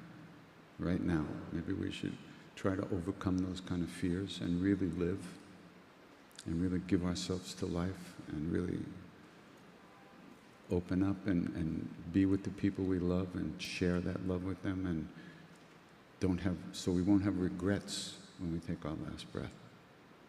Right? When you take your last breath, you're gonna, oh fuck, I was so scared of this, I didn't do shit all that time. And I wanted to watch television, and I never did. I was too afraid. But you don't want that. You want to live now. And that's how you go through the day. That's important.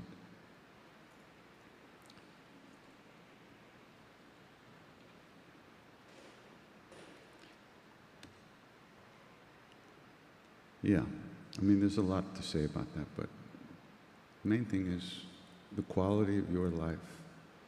You're responsible for that. So if we allow ourselves to be paralyzed by fear of one thing or another, it could be death, it could be life, it could be, you might be afraid to cross the street, all kinds of things. It behooves us to work with that stuff, because we can. You can. You don't have to be a victim of that stuff. That's some program that's running in there, some storyline that we get caught in. It doesn't have to be like that. We have the power within to overcome those kind of things and learn to let go of them and live good lives, despite the fact that it's true, everybody's going to die. But what do? You just stop eating now? No, you can't. We're impelled by our life situation to keep going on. So we should try to go on the best way we can. Whatever that means to you, because that's what you have to find. What does that mean? Yeah. You might live to be 3 million years old. You go like, shit, when I was 40, I was so scared. Now I'm 3 million, I'm still here. I wasted so much time. Right?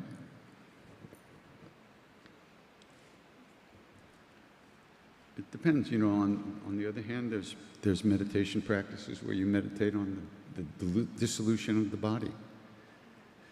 You visualize the blood and the pus and the goo and the grime and the slime as it disintegrates and gets eaten by bacteria and worms, and this is what brings real love to your heart. But that's the advanced practice.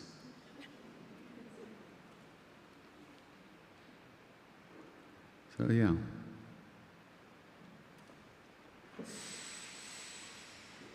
You can get a vote as to how you go through the day. But you have to, don't try to push the fear away. Be with it. See where it is, see where it comes from. Be with it, it'll go away. It's just, it's a trip. Your karmas are running on you, but you don't have to be tricked by that. Good luck.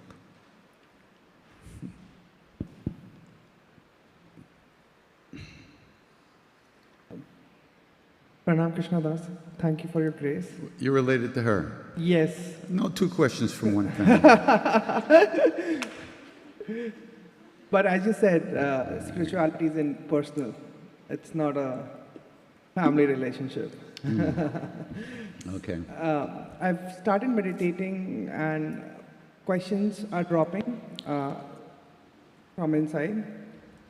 But still I would like to know, the more I read about Ram Dass and you, I feel that you both are very different personalities, and your journeys have been very different in spirituality. He seems to be more of a meditative kind of a person, and you more of have a surrender and love. Just want to know your views on it. Like, how do you see your journey and Ramdas's journey? Any interesting stories that in the difference between your journey and his journey would be also, like, I would love to hear. And he's a lot smarter than I am, that's for sure. But the journey was the same. It's a journey of surrender into Maharaji. No different. He talked a lot, I sing a lot. That's the only difference. We're both devotees of Maharaji, and both of us, we want to be in that love all the time. Same thing.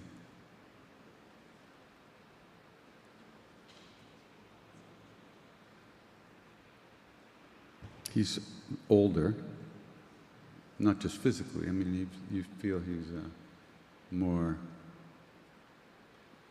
expansive in a way. Maharaji looked at him one day and said, "Ramdas, you're the commander-in-chief. Krishna Das, you're the general." Okay, so he's the commander-in-chief. So but when it came to loving Maharaji, it was he really, especially in those last years,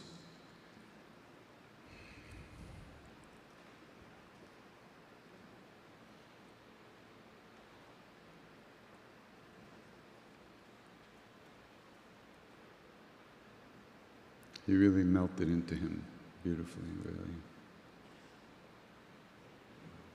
One time, every once in a while he gets stuck in his head, you know. One time, on Monday mornings, they went to the beach where he was able to get in the water and be free of the weight of the body. 20 years in a wheelchair. Ugh, very difficult. So he would get in the water with these tubes and floats and be free from the body weight. So I would catch up with him later in the day because I sleep late. And so I get to the beach, and I'm walking towards the beach, and I see he's sitting in a car in the edge of the parking lot. So I walked over, and the door was open by his seat, and he was just stewing. He was just like,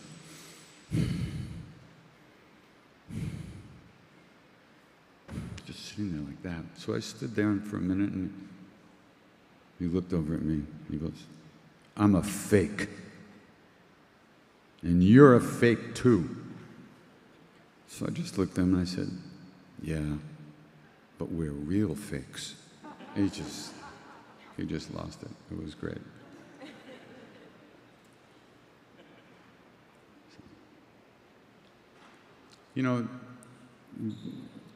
About Ramdas, because he's American and Western, he was a saint. He really was. He was really,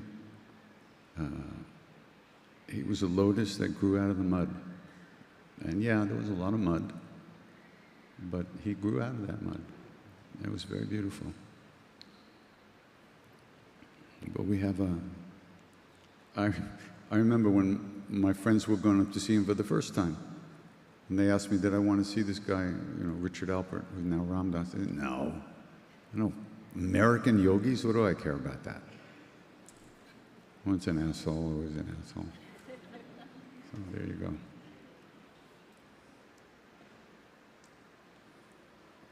Hare Rama. Anybody? Where's the mic? Oh, okay.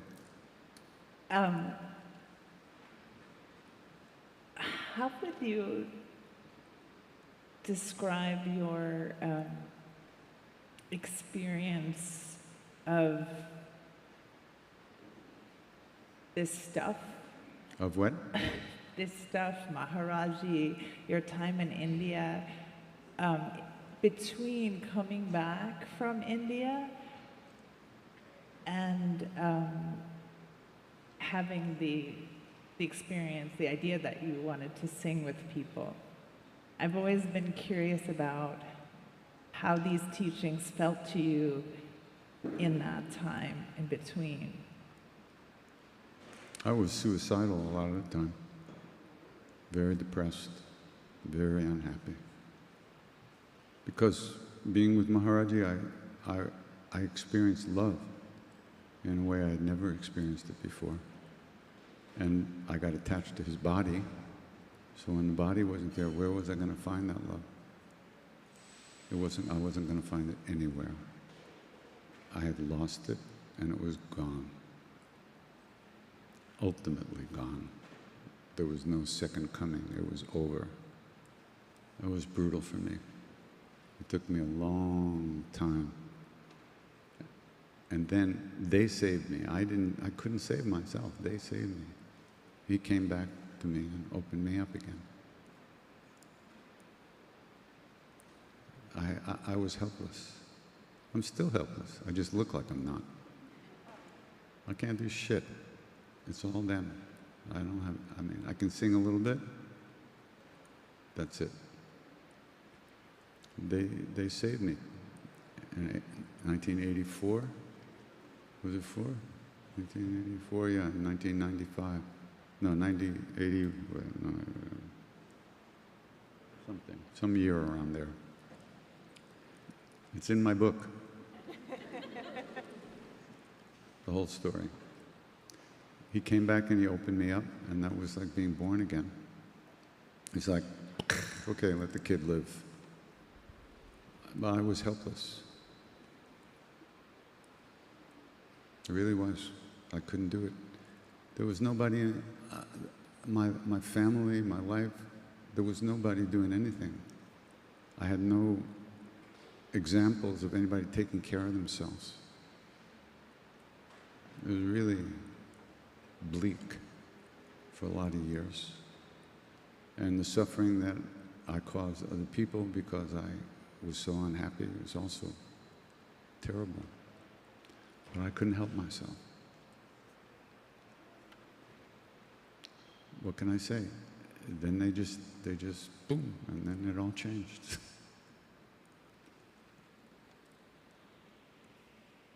And it's not like, I'm not saying I deserve that. That would be ridiculous. Grace is grace. Nobody deserves grace, or it wouldn't be grace. It would be something you earned. But grace is causeless. It just happens. And it happened. And I happened to be there. Well, here we are. That's the deal. So when I say it's difficult to get this together and do something that's actually good for ourselves, I mean it. It's difficult. It's very hard to overcome the flow of stupidity that we call life. You know, bouncing off of this, bouncing off of that, day after day, never waking up, never taking care of ourselves, never going after the things we want. That's what we do. Oh, this is terrible. I apologize. What to do? You push a button, you get what you get. Nothing I can do about it. Yeah. Oh, wait, you don't have the microphone. You can't talk. The mic happens to be here. You'll get it, okay? Just wait your turn. Okay. Where's the mic? Ah, hello. Hi.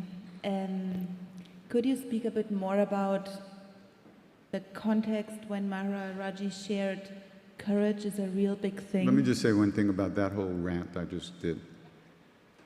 Even all through that, the longing to be in his presence was fiercely, deeply intense. It never went away for a second. So, I'm just saying, it's not like I was just sitting around fucking off.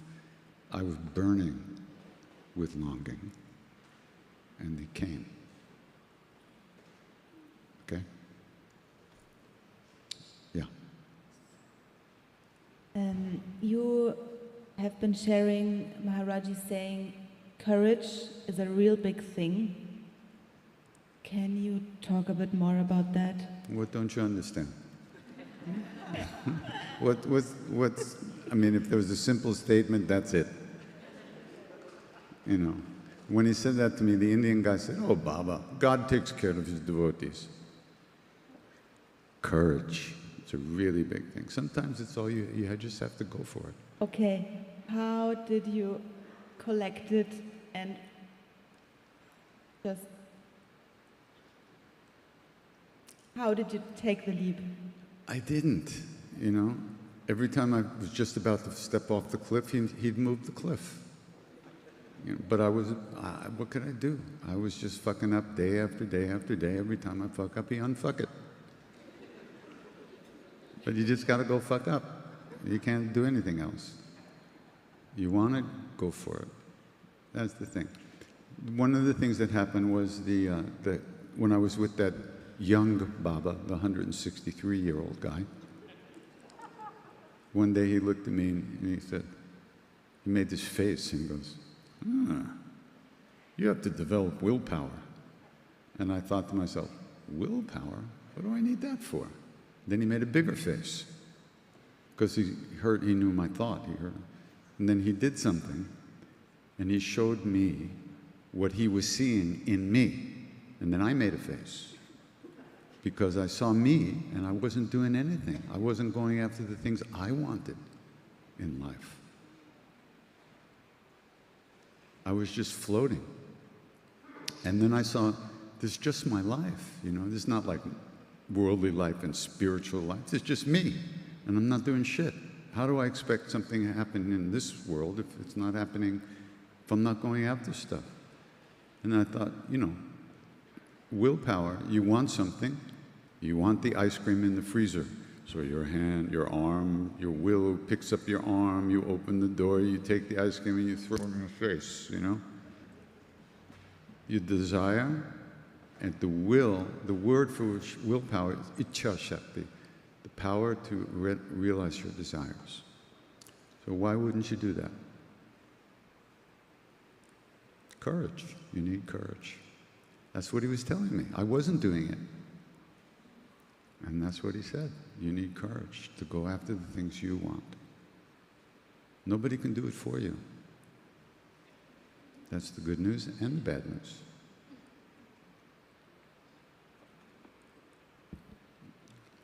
Get that guy in the back before he has a conniption. What a word is conniption, right? That's a great word. I haven't heard that since I said it last time, 40 years ago. Hi. Hello, my name is. Yeah. My name is Yaniel, and. Just a little closer. That's all. No.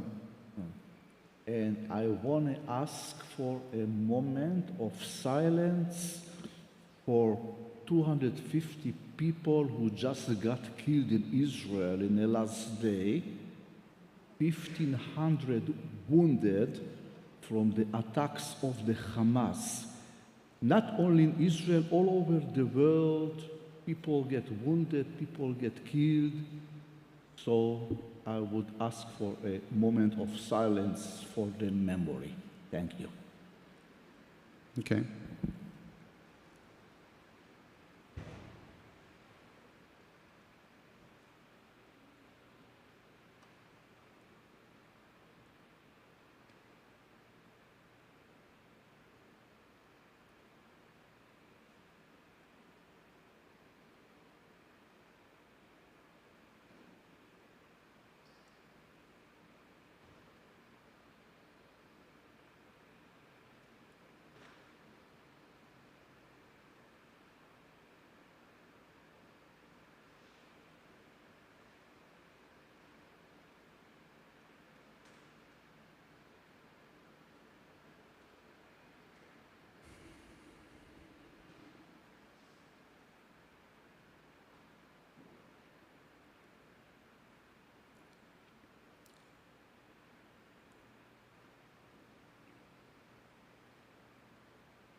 Hi, Katie. I've been listening to you since COVID, and you've brought me a lot of comfort, particularly your personal stories, as I feel like I really relate to some of the despair and difficulty that you've had bringing yourself into a space of more peace and awareness. And yeah, I think I was just wanted to ask if you, other than chanting the name, if you have any other suggestions for someone who's working as actively as possible to develop more of that kind of awareness. Thanks.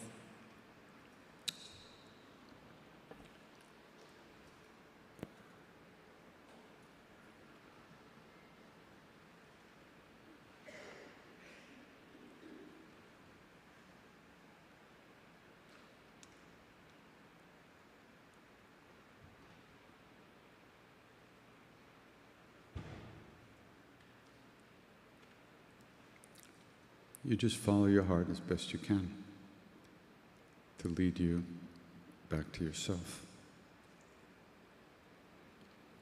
Maharaji never encouraged us to do practice for our own sake. He never encouraged us to do practice at all. He said, we asked him, how do you find God? He said, serve people. What? How do you raise Kundalini? Feed people. What? He never encouraged us to think about ourselves. But all we do is think about ourselves. So, don't. How not?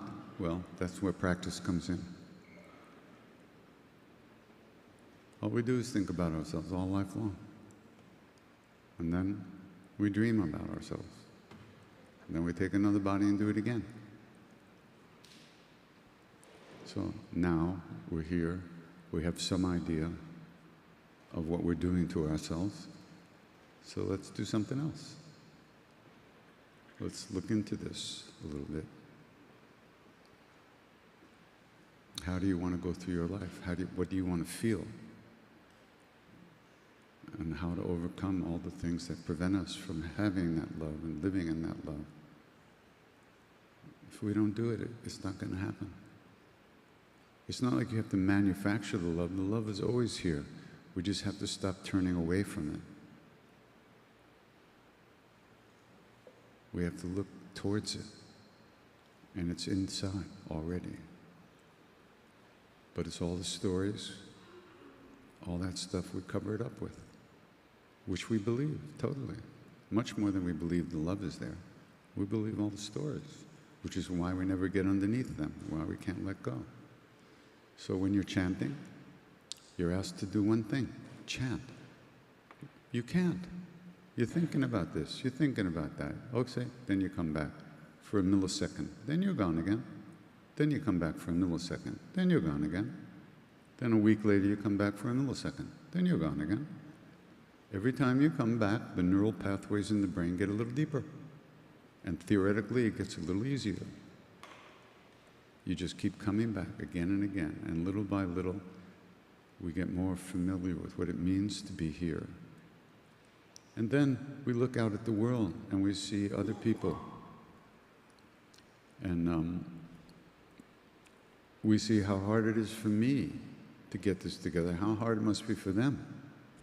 And then you start to feel some kindness and compassion for others. And then you're thinking about yourself less, so you feel better. And it's a cycle. And then it becomes easier to help other people because you're thinking about them and not yourself. And you see what people do to themselves. You don't see that until you see what you do to yourself. So, little by little.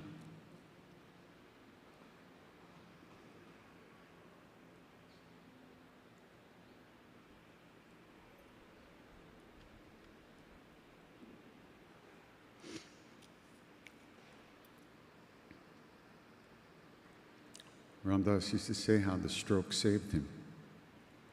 you know, very hard. He suffered terribly. He never complained. But he used to say how the stroke saved him. He had this core of stuff he just could not get to. And it was pushing him around and keeping him in not the best place. But when he had the stroke, he had no option. There was no escape. It was over. The door was closed. He couldn't do anything for himself. He couldn't eat. He couldn't turn himself in bed anymore. He couldn't get from the chair to the wheelchair. Couldn't wipe his own ass. He couldn't do anything. He had to surrender again and again, more and more. And he kept surrendering, and he found Maharaji. Without this stroke, that wouldn't have happened for him. And he knew it. And at first he used to say, it was fierce grace. Maharaji stroked him. But when he went to India, the only time he went after the stroke, Siddhima immediately said to him, Ram Das, Maharaji didn't give you the stroke. He would never do anything like that. The stroke is your karmas. What he gives you is the grace and the strength to overcome the effects of those karmas and really enter into a deeper space. And he did. He was a real hero.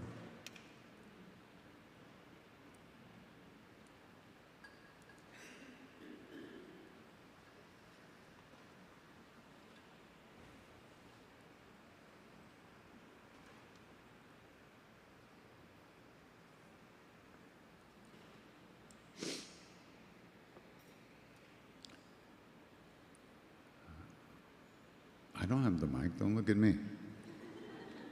Hello. Where are you? Ah. Hi. I have a question to you about psychedelics. Mm-hmm. Do you believe this is an eligible tool for spiritual growth? I believe I wouldn't be here if it wasn't for psychedelics. I took peyote after my junior year in high school, and it totally ruined my life because I couldn't get any more. It showed me, you know, I had no doubt what I was experiencing was infinitely more real than Long Island. So it wasn't that big a jump, you know. But there's no doubt that psychedelics can give you a glimpse into different dimensions, but do they destroy the karmas that create your own suffering? I don't think so. Maharaji himself said, the yogi medicine, LSD, brings you into the room with Christ, but you can't stay. If you don't mind keep getting thrown out of it on your ass, then keep doing it. But eventually you'll want to stay in the room. And the way to do it, he said, is love. So he's very clear about that. He wasn't judgmental about it. In fact, he told Raghu to give it to his father when he was there. Give him a dose of the yogi medicine. And it changed his life. And, you know, that's all I can say. I mean, I think it can be useful.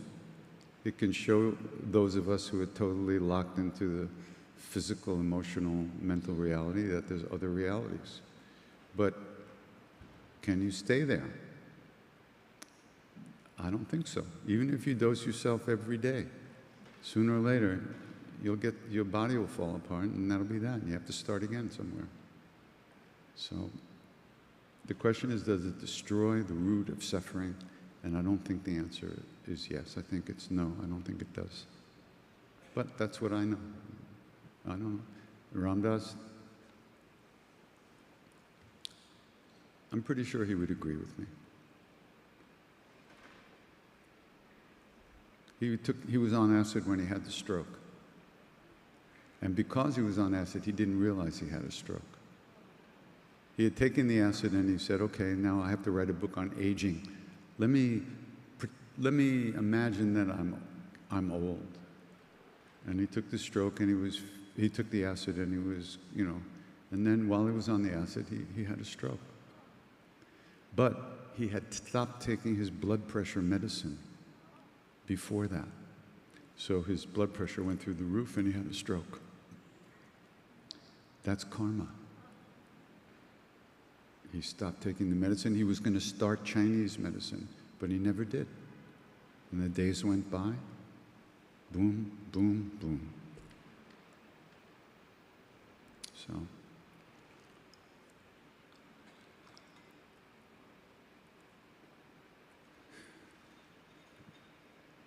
Sometimes karmas just make us do things that we don't even realize what we're doing.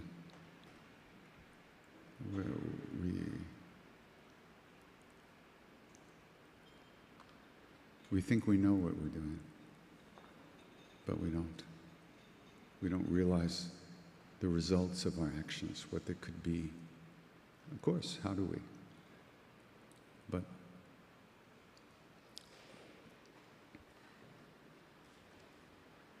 like Maharaji said, for a yogi, no poison can affect him. He was beyond those things. He was beyond those states. Maharaji was. So he knew what he was talking about. And that's what he said. He can bring you into the room with Christ. That sounds good. But you can't stay. That sounds bad. If you want to stay, the way it is love. That sounds good. So that's the deal, as far as I can tell.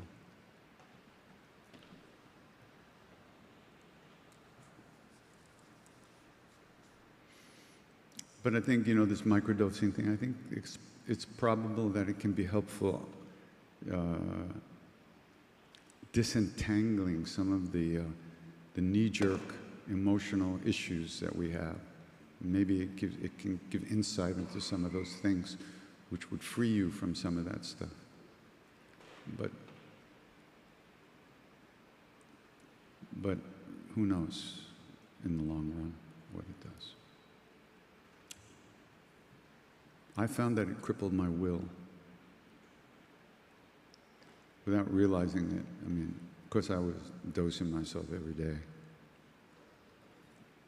I would take peyote all week, and then in the weekends I would hit myself with 1,000 mics of Sandoz acid and just be 36 hours in bliss. And I was lying on my bed one day, kind of coming back and just gazing out the window. I felt something coming towards me. What is this? Coming closer and closer. What is this? What? Oh no, a thought. And then I was thinking. And then it was leaving. Don't go, don't go, don't. And then some time later,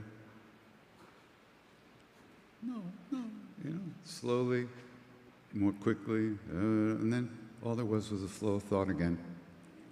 I was back. I was down. It was amazing.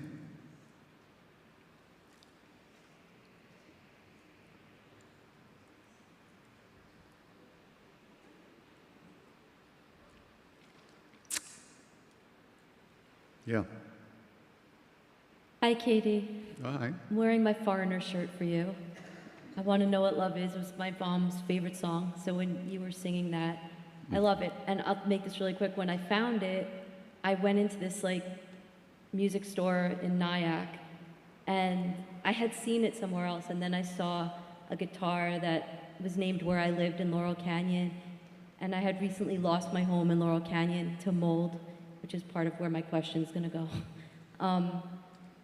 And then the guy in the store, we somehow wound up talking, and he's like, did all these paintings of rock stars, and then he had like a painting of Neem Karoli Baba. So I had to go back and get the shirt of Foreigner because it all linked to me that day. Mhm. But I had recently lost my home from mold, Mm. like my dream home. Oh, wow. And I left, I came back, here. My dad's here. He's having health issues. Basically, my question is, what do you do when you feel like you lost everything? Like I've heard you describe it as it's all like burning away. It feels like that. And you're in just like an anxiety of, like so much anxiety for the transition. And I do my practice. I've been chanting with you for years, every Thursday. I've studied yoga. I'm a martial artist. I have tools, but the anxiety is like so strong. So that's, if you have any advice. Yeah.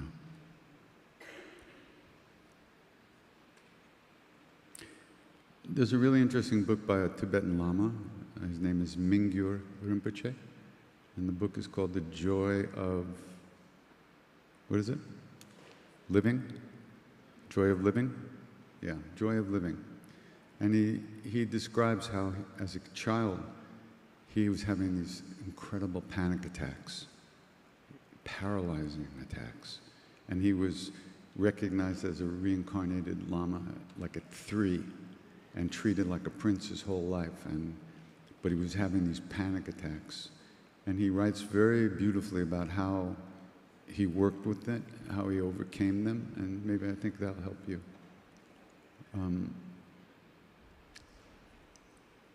There's a lot of those kind of, those issues, very deep, very hard to deal with because they're so knee-jerky. You don't think about it, they hit you, you know, and how to deal with that underlying anxiety, that fear.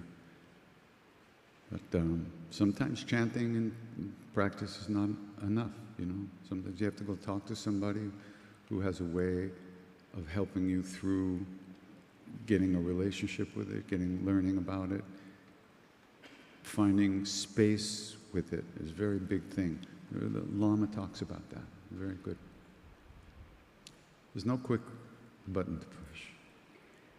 This is this moment. And one of the things he says is that it wasn't so much the panic attack itself, it was the fear about the panic attack that was more paralyzing in a way. So there's a lot to be said about this, and there are people who really deal with this thing. So I would, whatever is going to help you, go for it. You know, don't just say, I'm a yogi, I don't do that shit. You know, the therapist can be a yogi who does that shit. So it might be good. So you can't meditate yourself away. You know, you want to get here. And on the way here, there's all kinds of obstacles. And one of these obstacles is your anxiety. So there's so many ways to deal with these things. But one of the lamas I studied with talks about the handshake practice. So when you feel that anxiety coming on, you go, oh, hi. How you doing? I know you, don't you? You were here just yesterday, right? Yeah. Well, you want some tea? Come on in, you know, have a seat. What's up? You know? And the minute you see it, you're already, you know, not in it the same way. But it's that kind of practice, you have to be right on it, you know. Once it hits you, like anger or fear or shame, when those things hit you and you're in it, there's very little you can do except suffer until it decides to go. But if you can catch it early enough, oh, hi, yeah, that's you? Okay, yeah, I know you. Yeah, you were just here, fuck you, come back, you know. Here, have a seat. And then you lose some of your fear about it, you know, because not only are you have the anxiety, but you have anxiety about anxiety. And that just like, you know, that's a double whammy. So.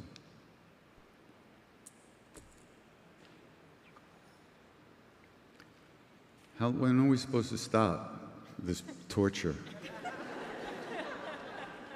This has been a very unusual afternoon, I have to tell you. I'm not cranky, but I don't know what I am today, anyhow. Where's the mic? And there's another way to deal with this. Sitting in the back of the room is David Nickturn. who has a Dharma Moon meditation organization, and they teach and train in mindfulness and meditation. Very good organization, good practice, good teaching, and you can look that up, dharmamoon.com, and they know how to share that practice and how to open it up for you. And mindfulness practice is a very powerful practice, and they're very good at teaching that and sharing that. So if you're interested in that, you can go to dharmamoon.com.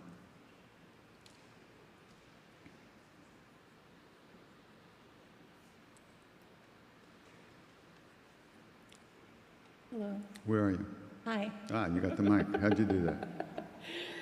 I have to write this down because I'm really nervous. You what? Sometimes people have come into my life if I'm doing hobbies or I'm doing my volunteer work, and I start getting a feeling of insecurity, like this feeling that I'm going to be replaced for whatever the reason. And it's a very overwhelming feeling in real time, even though I have a practice, and but it feels like I'm sinking in quicksand. It gets so overwhelming. And my question was, when you were in the presence of Maharaji and his devotees, and probably a lot of people coming and going, and searching for his attention, did you ever have an insecurity like that, or know of people who had insecurities like that? And if you did, what were some tools you did to overcome them?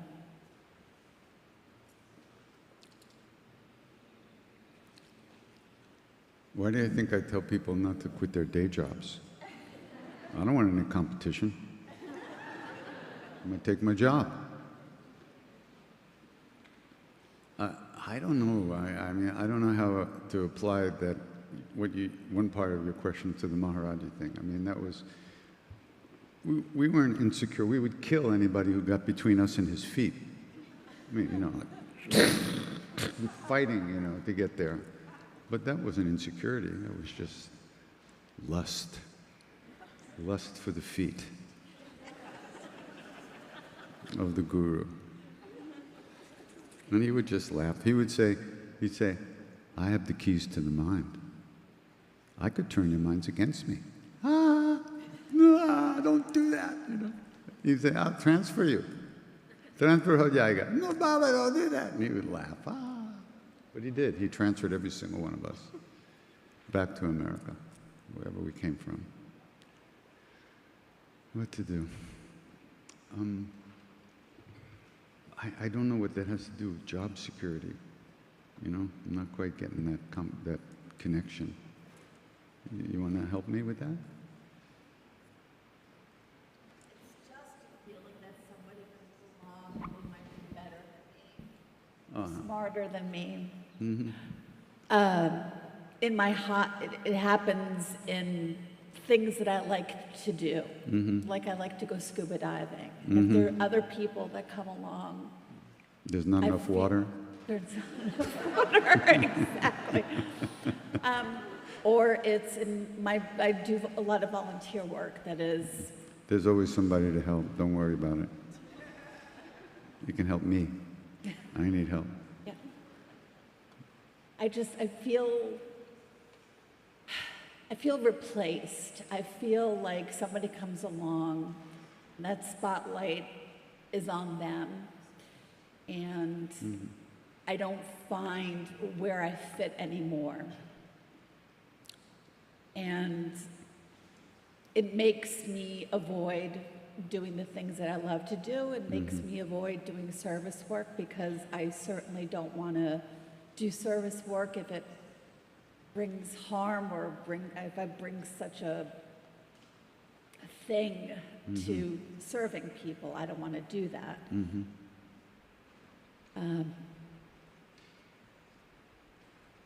And I don't know how to overcome it.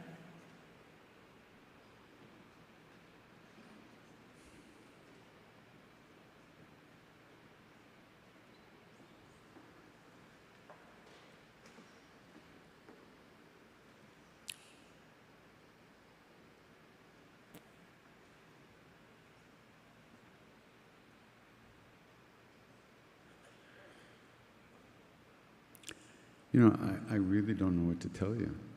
I mean, other than the usual thing, you got to have courage.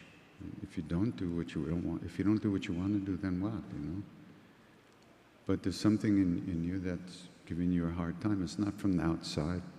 It's, you know, some version of yourself that you don't like.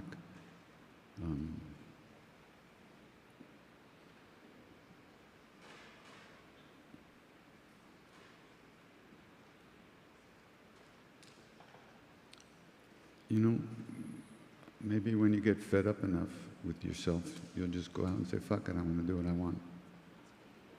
You know, just get more fed up. Don't do anything for a long time until you're just burning with getting out there to help somebody. Well, I started doing my own outreach Uh-huh. because I couldn't feel like I was in competition anymore. Mm-hmm. So I did my own thing because I couldn't go a week without doing something, serving and connecting with people. Yeah. When I first started singing, I mean, years ago, we would have what we call the Kirtan Wallah Wars. You know, everybody was trying to shine brighter than the next person behind them. It was terrible. But you just keep singing, it all goes away. You know.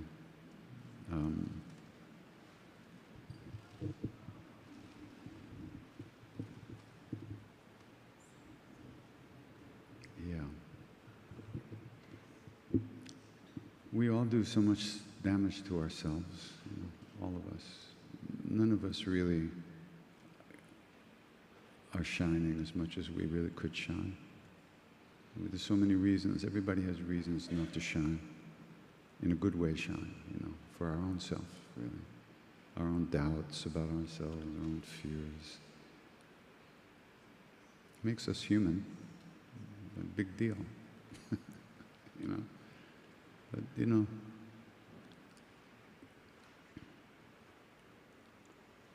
just really try to listen to yourself underneath all that stuff, what you need to do. You know, nobody can tell you what's in your heart, but you have to kind of find that place where it's just you, and then you don't care about what anybody says or how they are. You're doing what you have to do, whatever that is. If it means you have to go do your own thing, then do your own thing. But at the same time, do we want to be pushed around by our stuff all the time, you know, and never get free of that? So it's just keep calming yourself down if you can, you know. Just, you don't have to do like practice, just like chill. Just let everything just go. Just see who you are, see what you want. You're writing your life now. Nobody's not, every day is new, every moment is new. You're free to do what you want. So you got to find out what that is and how you want it to do.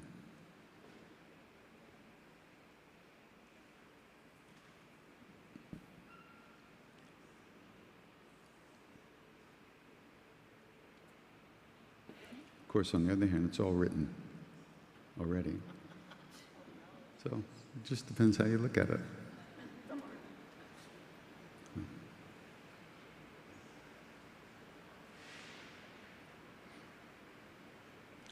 There are people who don't like me, believe it or not.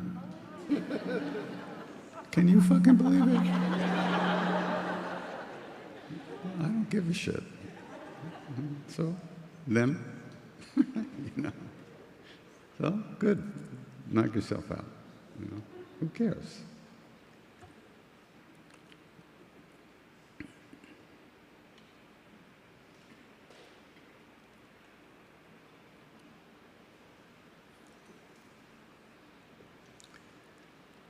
Hello. What? Where are you? How are you? I have. It's okay. So I think you said three things. You said you have to have courage to go after what you want. Mm-hmm. Don't think about yourself and serve others. Mm-hmm. And also, you don't do anything, God does everything. Every one of those things is true. Good luck. how do you how do you reconcile those three things? You don't. You just go ahead. Yeah, I mean,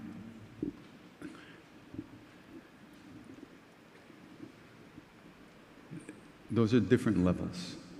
They don't reconcile on this level.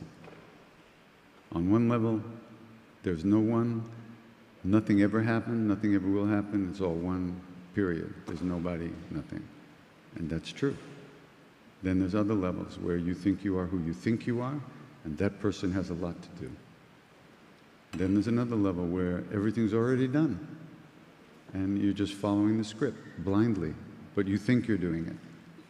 Each level has its own relative reality, and they're true. But you can't up-level in your mind. You think you are who you think you are right now. That's who you think you are. So that's the level of reality we're stuck in.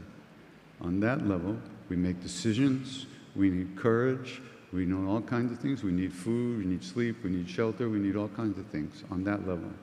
Definitely need, but without those things we die. So that's true. But on another level, which is also a different level of reality, you are not who you think you are. Not even close. There's no thought whatsoever. You are a soul, you're a being, you know, it's a whole other level of reality, but that's not where we live. So on the level you live on, the level we live on, we have things we need to do. Things need to be taken care of. You need to breathe, for instance. Try living without breathing. Very difficult. Or eating, or sleeping, or doing various other bodily functions, with or without other people. Difficult. So according to this world, the world that we live in, who we think we are, there's things we need to do. One of those things is to have courage and go for what we want in our hearts, because no one else will give it to us if we don't go for it. So that's the basics of our daily life. And but did Maharaji, who seemed to be living on the same world as us, he was in a physical body, I saw him eat, etc. But was he living in the same world as I was living? No. Not even close. But he could be here, but his reality was completely different. Also true for that reality. In a sense, it's more true than this one, but this is the one we're stuck in. This is the bandwidth we're stuck in. In this bandwidth, we have to act a certain way. You have to stop at the red and go at the green, or your history. So you have to learn the rules of engagement here, how to do it the best way. So, but you can't sit here and say, it's all done, there's nothing to do, then you starve to death, right? You could say that to yourself, but your body will tell you that you better go eat something. So you're forced to action. We're impelled to do certain things by our hormones, by our bodies, by our emotions and our thoughts. That's this world. There's nothing wrong with it. It's not ultimate reality, but it's where we are. So we have to learn how to navigate this in the best way possible, which will ultimately lead us to real love and real truth. So.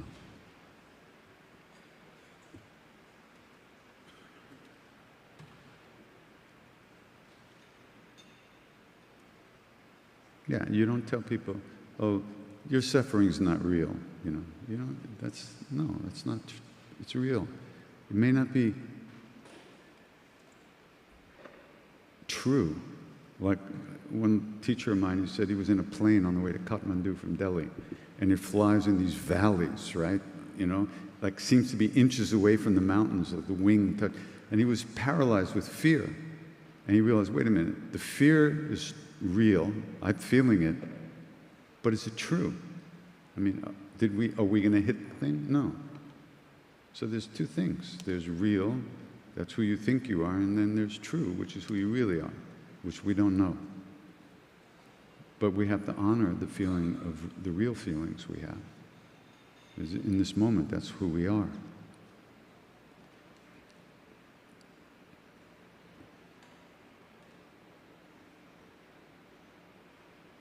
Teek? Hi. Where? Yeah, hi. Going back to this idea of attachment. Wait, jump up and down. I don't know where you are. Oh, back there. Okay, hi. Hi, Okay, sorry. you can sit now. I Thank see. you. Going back to this idea of attachment, when we fall in love with like one person and not another, and like that's a very real experience. So what is that? Good question. You know, one time I don't know if I was there or if I heard it. Maharaji was sitting with some of his old devotees, and there was one guy there who was absolutely the sweetest man that I ever met in my life. Just extraordinary. And he turned to him and he pointed to him and he said, he was my enemy in our last life. So we're attracted to people. We don't know why. One time this Buddhist master came out of the jungle with some of his disciples to beg for food. That's what they did once a day. And they're approaching this village, and they stop, and the master smiles. And his disciple says, "Oh, great one, a master doesn't smile without a cause. What is the cause of that smile?" That's the way Buddhists talk. Thousands of years ago. He says, "What is the cause of this smile?" And so the master points to this. He says, "See there? What do you see?" And the guy says, "Well, I see this hut, and there's this young woman sitting out in front of the hut nursing her baby, and she's holding a piece of meat, and she's kicking the dog to keep him away from the meat." And he said, "Just so, just so. She's nursing her enemy, eating her ex-husband, and kicking her former child to keep him away from the meat." Right? The person you attract to could have been somebody that you wanted to fucking kill last life, you know? And then you tripped over him in this life and you go, "Oh, hi, yeah, you." And that's what we call love.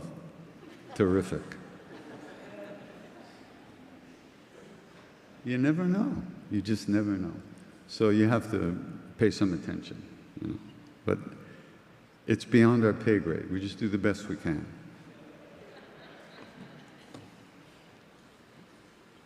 Well, it's 5:36. We were supposed to stop at 5:30. So any more questions? No more Indian people. They ask all these long questions. Okay. Wait, hold it. The mic. Where's the mic? Okay. We're coming there. Okay. Go ahead. Yes, so I had this experience 2 years ago where I was like at my lowest point in life, and I felt like the only way I can describe it is I was saved by God, and I felt, and I'm not really religious, but I felt this. God isn't religious either, don't worry. Yeah, I felt that truth where for the first time I just truly realized I am God and God is love, and I am that love.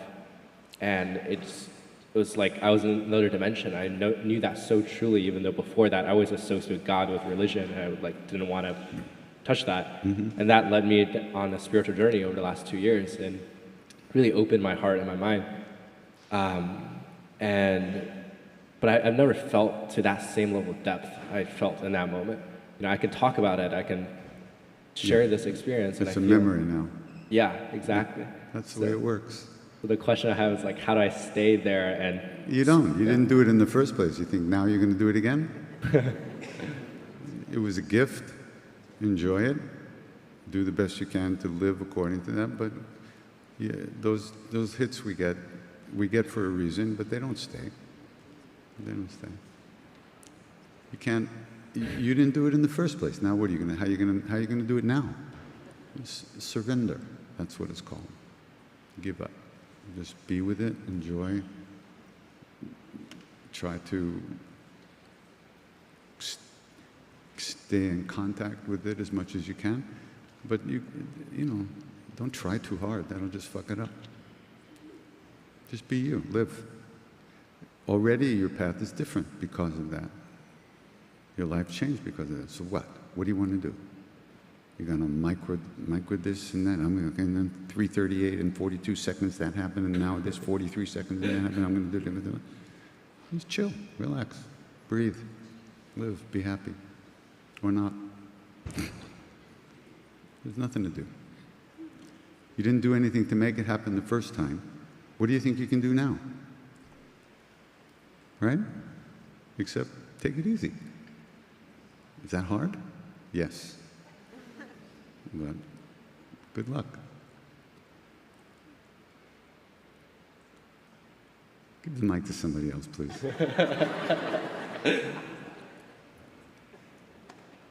What's that over Those Indian people over there. Those Indian people. हिंदुस्तानी लोग काफी बात करते हैं.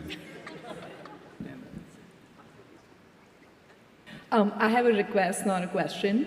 I'm here with my husband and my 4-year-old son, who's been very well behaved throughout this session. Very good. Hello. That's because I promised him that he's going to see Hanuman Dada here and you're going to sing. Oh. But he was turning impatient. He came all the way here that why is he not Aw. singing?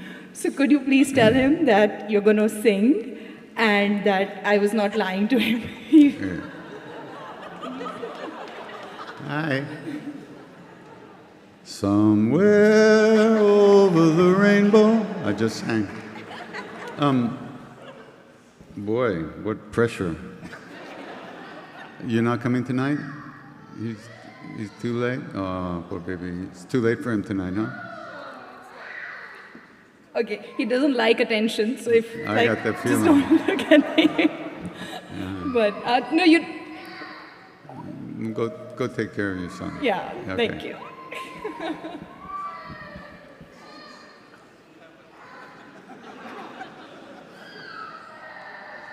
Oh. Don't you feel it? It's brutal. Oh. If we could only cry like that for love, we would be enlightened. But we're too cool. What to do? Okay, just a couple more. Okay. Hi, Katie. You said today that it took you 21 years from you had that thought of, I'll sing you with people. And you have shared several times that in those 21 years you passed through a sort of dark night of the soul with addictions and hard stuff. I was wondering, I grew up in a Catholic, very conservative, macho Latino culture where guilt and shame and these sort of things were the daily kind of thing that we heard when we went to church, things like that. And through the years after practicing, I keep coming back to a sort of wall into these things, in daily way of living with relations, family, friends, and kind of, would you say, like self-sabotaging myself and going into these back loops of guilt and shame. Can you tell us a little bit about your experience with these kind of situations when they are long-lasting and they just feel so hard? The thing is, those are programs that are running, and they're still running in you, but you're aware of it. If you're aware of it, it's not the same as being completely stuck already. So you just stay aware of that, and you just keep letting go of it, and trying to see how you're programmed, and just noticing it. You can't stop the programs from running, you can just let them run. But once you notice them, they're very different. So the will doesn't, there's nowhere to stop a thought. How do you stop it? Where do you shoot it? Where is it, But you can let go.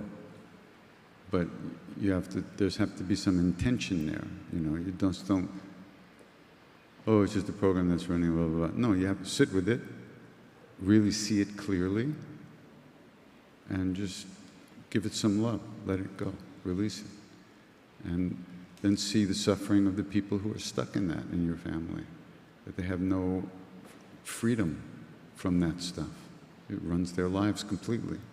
And then have some gratitude that it doesn't run your life completely. And that's a good thing to do. So. Thanks.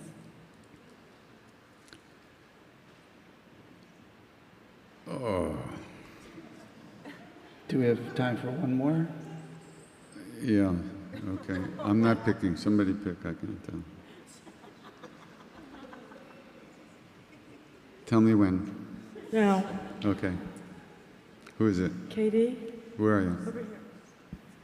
Oh, hey, Karen. Hi. Just a question maybe for another time. You could just want to ask it since I'm here, and you could just ruminate on it, and any Thursday night, let it come out.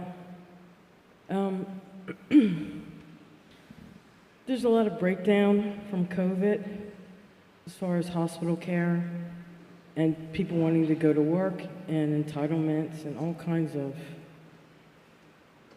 things like that. But one in Washington and all in the financial markets is AI and deep learning, where it seems like the value is let's do it quicker, faster, better. Artificial intelligence is 8 billion times. We can do it faster, we can do our homework better.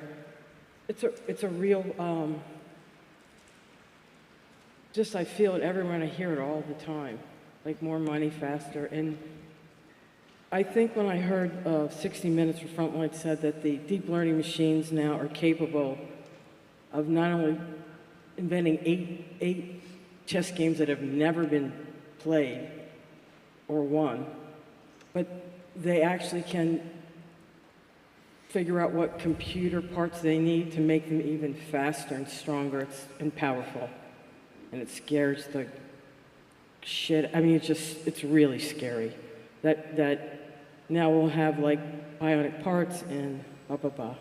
And so just as a future question, not even to be answered now, I actually prefer you not to, just to sit on it because you are wise when you ruminate on things. It really, is there, not that you have an answer, but the only thing I can do is go to temple.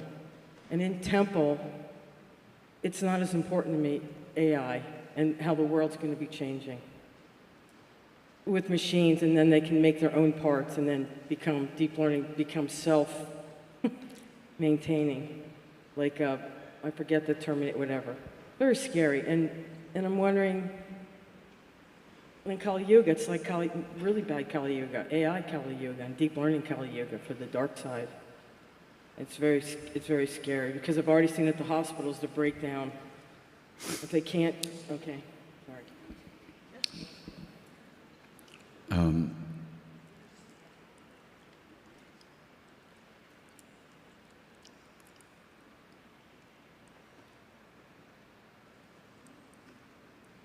It's not my world to run. All I can do is do the best I can every day with everything that I come in contact with. If the world's going to go to hell, what am I going to do about it? I can't hear you. Yes? Yes. Okay. The question is, it's not my, I don't want to be part of that world. I'll just rather stay home, watch TV. Mm-hmm. Yeah, be by myself, which is not good either. No. So, is there a practice we can do just to help? I don't know. I go to temple, and I take refuge in the temple, and I go home and then face it again, back and forth. It's good. It's good you get some time off from your head. Exactly. So it just food for thought, just to ruminate on it. Yeah, no, we're all doing the best we can. There's a lot of people for whom that means taking advantage of everything, and hurting as many people they can. What are we going to do? Just do the best we can, and hopefully that spreads from one person to another the best we can.